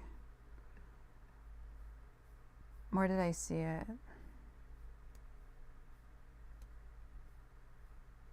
Guys are looking at it. Okay, so this is what I saw. So basically Temu is also detailing that it has an import charge being detailed here. So it says, mind blown and pissed off. My granddaughter found the perfect dress for her uncle's wedding on Temu. It was marked down to $19. I went ahead and ordered it, and after I hit the purchase now button, I got a receipt for $54. I couldn't figure out what I did so wrong, so I went to my receipt and looked what happened. I was charged $31.44 for import fees. The dress was only $19. Also, here's another thing from Temu, like $89. So Amazon is going to have the same thing. And it says here in the caption, many U.S. shoppers are experiencing sticker shock when finalizing their Temu order, as unexpected import charges significantly inflate the total cost. And it's attributed to the 145% tariffs being imposed by Donald Trump on Chinese imports effective May 2nd, 2025. These tariffs have eliminated an exception, sorry, I cannot talk today, an exception which allowed goods under $800 to enter the U.S. duty-free. As a result, Temu has started adding substantial import charges to orders, sometimes exceeding the original product price. So basically it says the impact of these tariffs extends beyond individual consumers to small businesses that rely on affordable imports from platforms like Temu, and the sudden increase in cost has disrupted business models and supply chains, leading to legal challenges against administration trade policies. Economists warn that while the tariffs aim to protect domestic industries, they ultimately burden consumers with higher prices. Temu has attempted to mitigate the impact by highlighting products stored in U.S. warehouses, which are exempt from these import charges. However, the availability of such items is limited, and the overall affordability that attracted many to Temu is diminishing. So what I expect from Amazon is a struggle to retain customers. And my theory is that maybe in a way it is retaliation, because if Amazon relies on like Chinese imported goods, the cost will go higher. And I think they necessarily don't want to take the blame. They want Trump to take the blame. They want, China to take the blame. They don't want to tarnish their brand. And so they decide to be transparent, to be like, here is why this is happening. Don't blame us. Like, blame the tariffs, blame the situation with Trump. And I feel like Trump knows this, and they're like, bro, what are you doing? Like, this is hostile. Like, you shouldn't be so transparent. Like, I thought we were friends.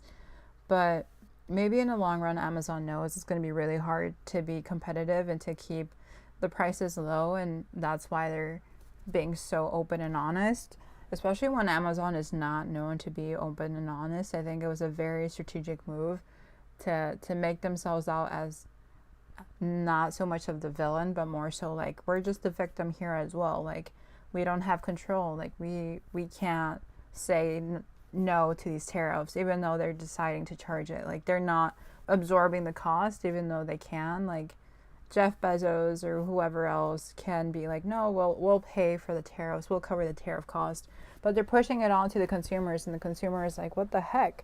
But now Amazon is like pointing fingers at Trump and being like, yeah, that's their fault, don't blame us. So I just think it's like a little tantrum everyone's having. Amazon doesn't want to pay the tariffs. Trump doesn't want to be blamed for the tariffs, even though he's the one that caused it. And then the consumer is like, bro, what the heck is going on? Who do I hate now? Like, who do I blame this on? It's like, do we blame China, even though China's the victim here?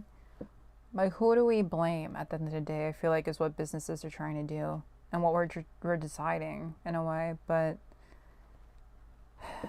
it's a very unfortunate time. Someone here says it's time to shop at the thrift store. Oh my God. Someone says here China was to pay for the tariffs. Interesting. Let's take a look at more of this. What does CNN have to say? I'm kind of curious what their perspective is. And there's new reporting on a phone call between the president and the founder of Amazon, Jeff Bezos. Sources telling CNN that the president at one point wasn't happy earlier today about a report he saw regarding the online retail giant. Amazon then clarifying their plans. Let's get the latest from Elena Treen, who's at the White House for us. And Elena, you got the scoop about this Trump-Bezos call. It all has to do with a certain section of that website potentially showing shoppers how much Trump tariffs might cost them, right? That's exactly right. So essentially, I'll just give you the breakdown of how this played out as, it is according to the senior White House officials I spoke with on this. Essentially, there was a story published this morning by Punchbowl News that said Amazon was considering to show the cost of tariffs on Amazon's website next to its prices to show the breakdown of how much more the tariffs were making these products cost. That was something that then one senior White House official who I spoke with called President Trump about directly to inform him of it. Now, this is what one of those officials told me the response was. They said, quote, "Of course he was pissed. Why should a multi-billion-dollar company pass off costs to consumers?" Then we learned, and this is according to two senior White House officials I spoke with, that the president was so angered by this, he called up the founder of Amazon himself, Jeff Bezos, to complain about the potential plans that were being reported on. We also heard White House Press Secretary Caroline Leavitt say publicly that they believed that the move was a hostile political act. All to say, after all of that, the White House making very clear their position, both publicly and privately, Amazon then seemed to backtrack. They had one statement come out from an Amazon spokesperson that essentially said, quote, "It was never a consideration for the Amazon site, and nothing had been implemented on Amazon properties." They said it was only going to be for certain products on its website. But then when I reached out to Amazon, they sent me a different statement saying it was their latest version of it. And essentially it added and made clear that it was never approved and not going to happen. So I think it's just a pretty remarkable story, really, of how this all played out. And really, I think the bottom line here is it shows that this White House did not want the tariff prices and the cost of these tariffs being shown. They were also, really taking issue with the fact that some of the costs of the tariffs could be passed on from Amazon to consumers. And Elena, on the auto tariffs and the president's event tonight, what should we expect? Yeah, look, this is something that we heard confirmed this morning from Treasury Secretary Scott Bessent. Essentially, the president is going to be signing a new executive order today. We're told he'll sign it on board Air Force One as he travels to Michigan for his rally to mark his first 100 days in office. And essentially, the order is going to ease some of the tariffs on automakers. Now, I was told in my conversations with White House officials that this came after the president had spoken on multiple occasions with different CEOs of the major automaker companies. And this is something as well we heard Scott Bessent said that they want to try and help these automakers. They want to encourage them and motivate them to bring manufacturing to the United States. And in order to do that, they might have to soften the impact of some of the tariffs that we're seeing the president roll out. Now, this executive order, some Commerce Department officials walked through some of the details with reporters. It's very wonky, but I want to give you kind of the 50,000-foot view, Boris. Essentially, the 25% tariff on imported cars still remains, and that's going to continue remain. There's also going to be a new tariff going into effect this week, and another 25% tariff on parts, auto parts coming into the United States. However, this new order will give the ability for some of these automakers to get reimbursed for some of the 25% tariffs, but then also they really are looking at trying to prevent domestic-made cars in the United States from being tariffed in the same rate that auto cars would be tariffed, as well as the foreign parts of different tariffs, even in domestically produced cars. All that to say, it's very complex, but it's clear what they're trying to do here. They're trying to ease the impact that some of these automakers are feeling, and really their bottom line goal is to encourage manufacturing in the United States. That's the bottom line with what they're trying to do here, and you are seeing the stock market respond kind of favorably to the news of this, Boris. Elena Treen live for us at a noisy White House. Sounds like a plane overhead. Elena, thank you so much. This Amazon White House spat over what Amazon is now saying was just this kind of idea that was being discussed to list tariff upcharges on some Amazon haul products. What do you think just about the idea of this, about letting consumers know what a tariff policy is costing them? Well, it's a tough calculation for a giant retailer like Amazon, but if it's doable, it's a fantastic idea. The fact is that tariffs are taxes, and they are typically paid by American companies and consumers. Any bit of sunlight that we can shed on that tax would be a good thing, because typically tariffs are hidden. They're hidden in the supply chains. They're paid at the border. That's one reason why politicians like tariffs. They're a very seductive tool because consumers don't typically see them. So if we could shed some light on it, that'd be pretty great, but it's not an easy cal. There was a pretty important development that just happened. It continues to develop, but we saw a big shift right before we came on air. And this has to do with Amazon and President Trump and Jeff Bezos. What happened? Yeah, speaking of needing 7 hours to explain something. So Punchbowl News, our great friends and colleagues over at Punchbowl News broke the story this morning that one of the offshoot websites of Amazon was going to post the price differential based on tariffs on the website so consumers would see it. You've actually seen companies do this in the past with inflation prices, those things like that. Trump, according to our colleague Elena Treen, with great reporting, picked up the phone and called Bezos, who he's gotten increasingly close with over the course of the last several months, was very upset about what happened. Now Amazon is saying that is not under consideration. It will not be implemented. They backed off. And I think there's a bigger picture here that's important to note. Trump has a level of authority and influence over the business community that he never had before now. The problem in this specific case is Amazon is one of hundreds of thousands of companies that are trying to grapple with, okay, do we eat these prices? Do we pass them on to consumers? How do we kind of deal with this going forward? And it would become a game of whack-a-mole. To be able to knock out every single company and jawbone them away from doing that. It's just kind of getting to the uncertainty idea right now. The underlying economy is good. The numbers are still good. Inflation is good. Wages are good. Jobs are good. What everybody's looking forward to is what Amazon was trying to figure out when they were considering this proposal for one of their offshoot websites, which is things are about to potentially. Wait. Her like smile right here was so funny. This is how I'm feeling today. I'm like this, and then I have to go like this. The numbers are still good. Inflation is good. Wages are good. Look. Jobs are good.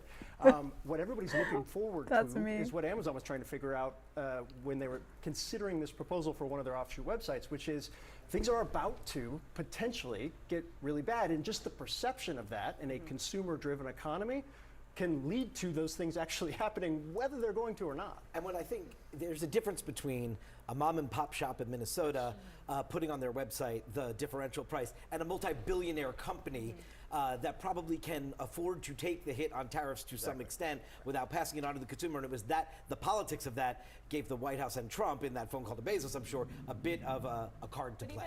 Even if Amazon has backed off, there are a lot of those small businesses across the country that are making it very clear that they're saying to their the people that buy their products, look, this stroller that you're about to buy, the cost of it is going to change from this much to this much if this goes into effect. I mean, you see it all the time, them posting on social media, making very transparent and clear the impact on their small business. So even if the massive retailers don't say it, the voters are seeing it, which is why they're so scared about the tariff. I do want to ask you about what was a big story today, the White House calling what was initially reported as Amazon tariff upcharges on some products. They call that hostile. Amazon has since said it was an idea discussed and never approved for Amazon Haul, which is its Shein and Temu competitor. But what do you think about that bigger issue of letting consumers know what a president's policy is costing them? Listen, Brianna, free trade for the last 35 years has really meant unfair trade.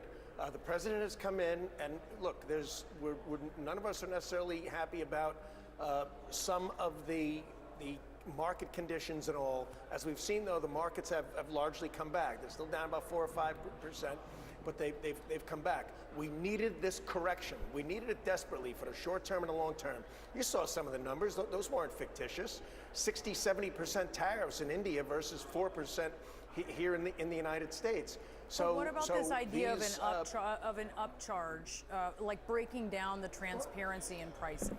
Right. Well, listen, Amazon didn't put 20% inflation cost increase due to the Biden administration policies. But a lot of restaurants in this did. case, well, maybe so. But in this case, I just wonder if Amazon is also going to put, when they start selling a lot more in India, hey, thanks, President Trump, we're now selling much more in India. And by the way, there's been no inflationary issues surrounding products. Moment of silence for her silent struggle. It looks like she's zoned out for a second when he said thank you so much, India, for helping us have business. His logic is so messed up. What is he even say? What is he talking about? What is his logic? Policies. But a lot of restaurants in this did. case, well, maybe so. But in this case, I just wonder if Amazon is also going to put, when they start selling a lot more in India, hey, thanks, President Trump, we're now selling much more in India. And by the way, there's been no inflationary issues surrounding products at this point. So anything they would do would be premature and would be speculative. We haven't seen inflation kick up. As a matter of fact, the report just came in. Inflation's at its lowest it's been since 2021. At 2.4%. Well, I think this is about the actual cost of the product on the tariff. I understand what you're saying because there are concerns that the tariffs may be inflationary overall. And inflation, certainly a very real thing under the Biden administration, which is why we saw a minority, but a significant number of restaurants, for instance, putting inflation charges on their bills. Oh my God. Amazon, tell us the truth. I think this may end up causing us to be paying a lot of money for stuff and not knowing how much we're paying in import tax. This is real bad for the American consumer that they backtracked. Amazon, tell us how much we're being charged. Gosh. Well, Temu is going to be telling us. Let's watch this, and then we'll close off with talking about ballerina sneakers. That's the least we can do. I'm just a girl. It's been a tough live stream, but it's been a tough moment in society, and I will continue to improve my live streams. I promise I'll start drinking like espresso shots or something to keep my energy up. It's been like one of the busiest weeks of my life. And there's just a lot going on, and sometimes it's just really hard to feel excited to talk about any of these things. But let's watch this, and then we'll move on to ballerina sneakers. Ballerina sneakers. Nationwide is more than you think. Yeah. No ads. It's not allowed. Not here, buddies. No to late stage capitalism. No. I don't need your stuff. Actually went onto the Shein app this morning after I saw, the price increases go into effect. And I saw some of the studies. I did. I had to see, right? But I mean, if you take the price of something from $1 to $3, it's a 200% price increase. But will it have the consumer pull back on what they were planning to buy? And that's probably like a makeup brush or something like small like that.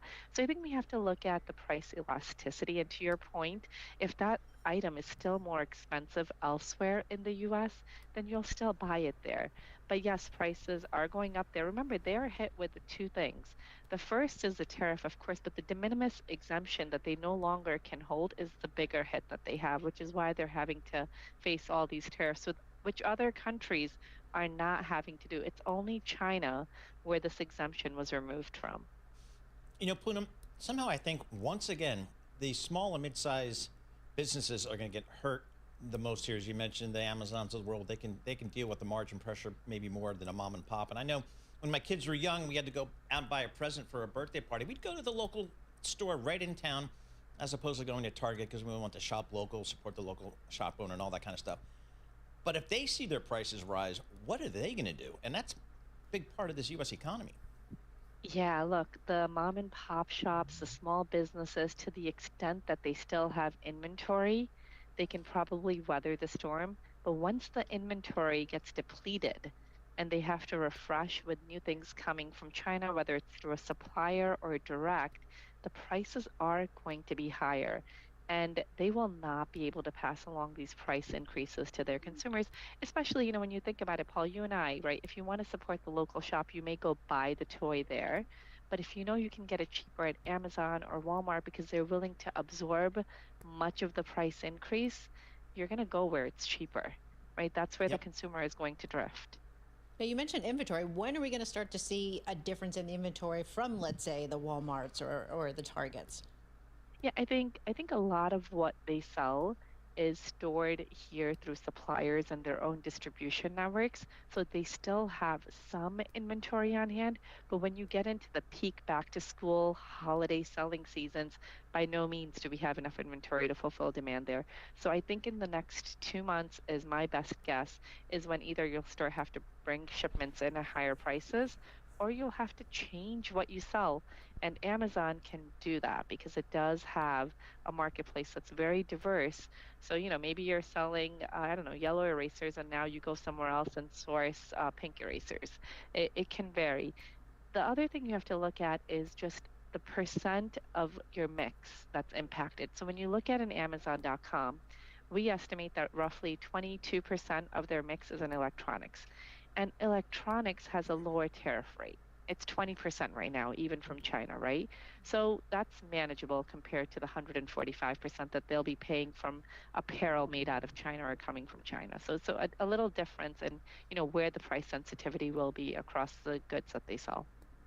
We empower those who act, those who see the correlation between things.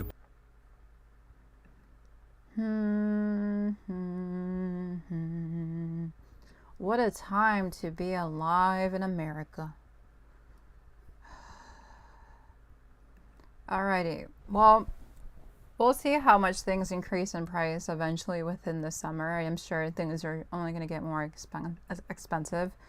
I would wish for more transparency. I would wish for Amazon to not back down under Trump's pressure, but it seems like when the reigning president of capitalism says, hey, don't be transparent about your business practices, they all follow suit and they don't talk. Jeff Bezos, you could have done better. Imagine if he hadn't backed down. Uh-oh, that would have been real bad. Oh my god, I put down ballerina sneakers Trump. No.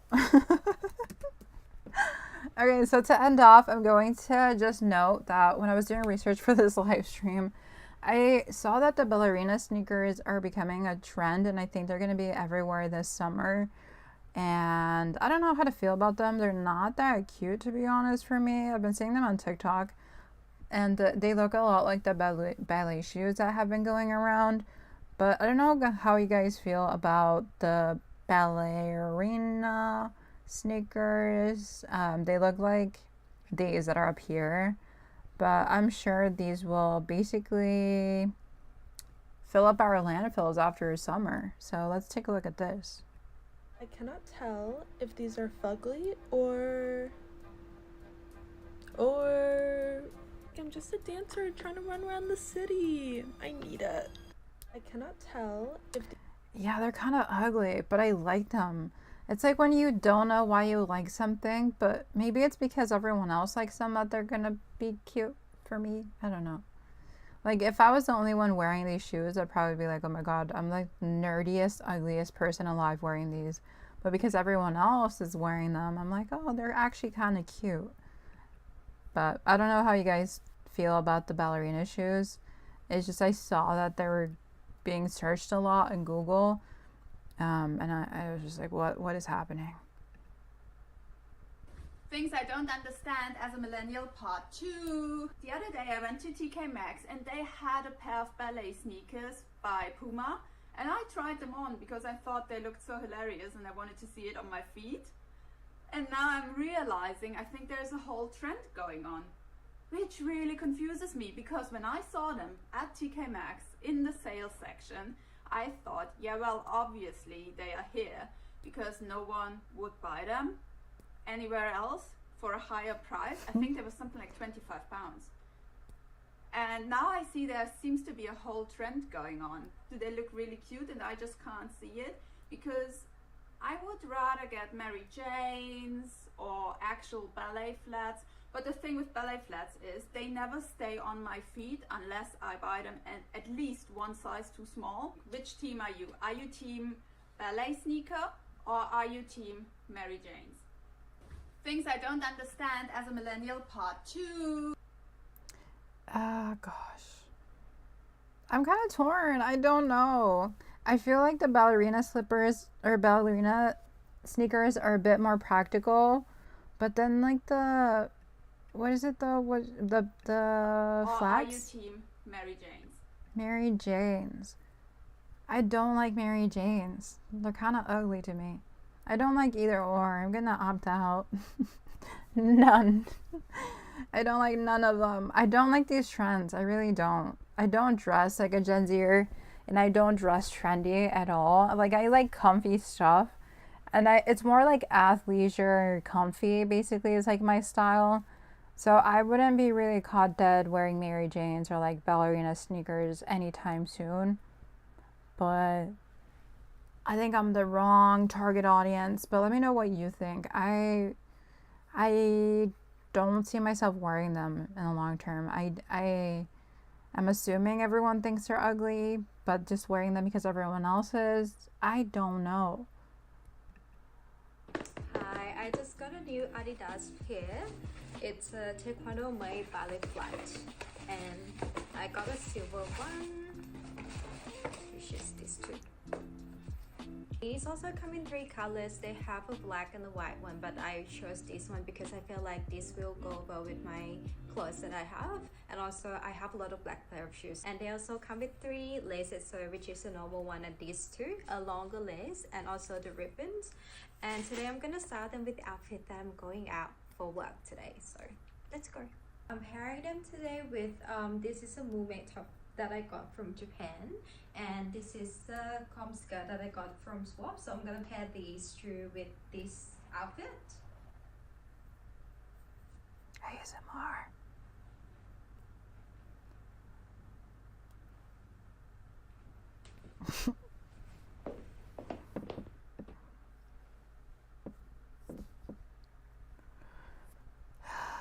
Okay, fashion. The Taekwondo ballet flats. There you go. OOTD. If she likes it, if she feels comfortable, she can do whatever she wants. But yeah, I'm gonna head on out. Thank you so much for watching the live stream. Hopefully you enjoyed it. It was a bit of a rough one, but I think the next live streams will be better. They will be more entertaining. I will have better news articles, and I will most likely be live streaming on Twitch or multi-streaming as I stream from YouTube and Twitter. Or Twitter? Did I just say Twitter? I mean Twitch. Twitch and YouTube. Most likely I will be live streaming Tuesdays, and then probably most likely Sundays in the night from like 7 to 9-ish Central Time. I'm relatively bored and just like not really doing anything around those times. So yeah, I think that's what I'm gonna do. But I will also be changing my YouTube uploading schedule. Most likely will be uploading twice a week. So every other Sunday will be when I'm uploading like the official videos that I come out with. I've just been feeling like I can't really produce good quality videos routinely. Every Sunday, like I just feel very burnt out and like very rushed, and like most of the videos that I've done has been like very choppy, very fast, very like rushed, and I don't like that. So yeah, bi-weekly videos I think will actually create more watchable, enjoyable content. But yeah, I will still be live streaming, I'll still be doing videos, I'll still be trying to make TikToks, even though I don't understand what TikTok even is.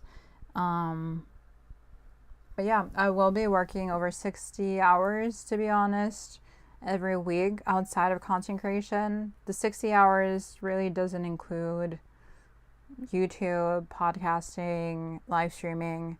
So I'm going to be busy. But I love live streaming, and I only just want to make them better. So Thank you for being patient. I've only been live streaming for like 3 months and I feel like I'm doing relatively well. It's just, I think my confidence needs to go up a bit more and I'm starting to get there. Like I'm starting to see like what works and what doesn't work. I keep getting copyright striked, which is really affecting my like energy going into the live streams. But I think just reading more articles, having more conversational bits, enjoying like the journey, I guess, and like learning with y'all is something that I have to embrace a bit more versus relying on videos and stuff. But yeah, open to feedback, always open to seeing what else I can do on these live streams. I do want to get into gaming. I will have a gaming laptop within a month or so. But yeah, thank you so much for watching. Have a good Tuesday, and I'll see you maybe not this Friday, maybe this Sunday. I don't know yet. I haven't got my work schedule set in place, but if not Friday, Sunday.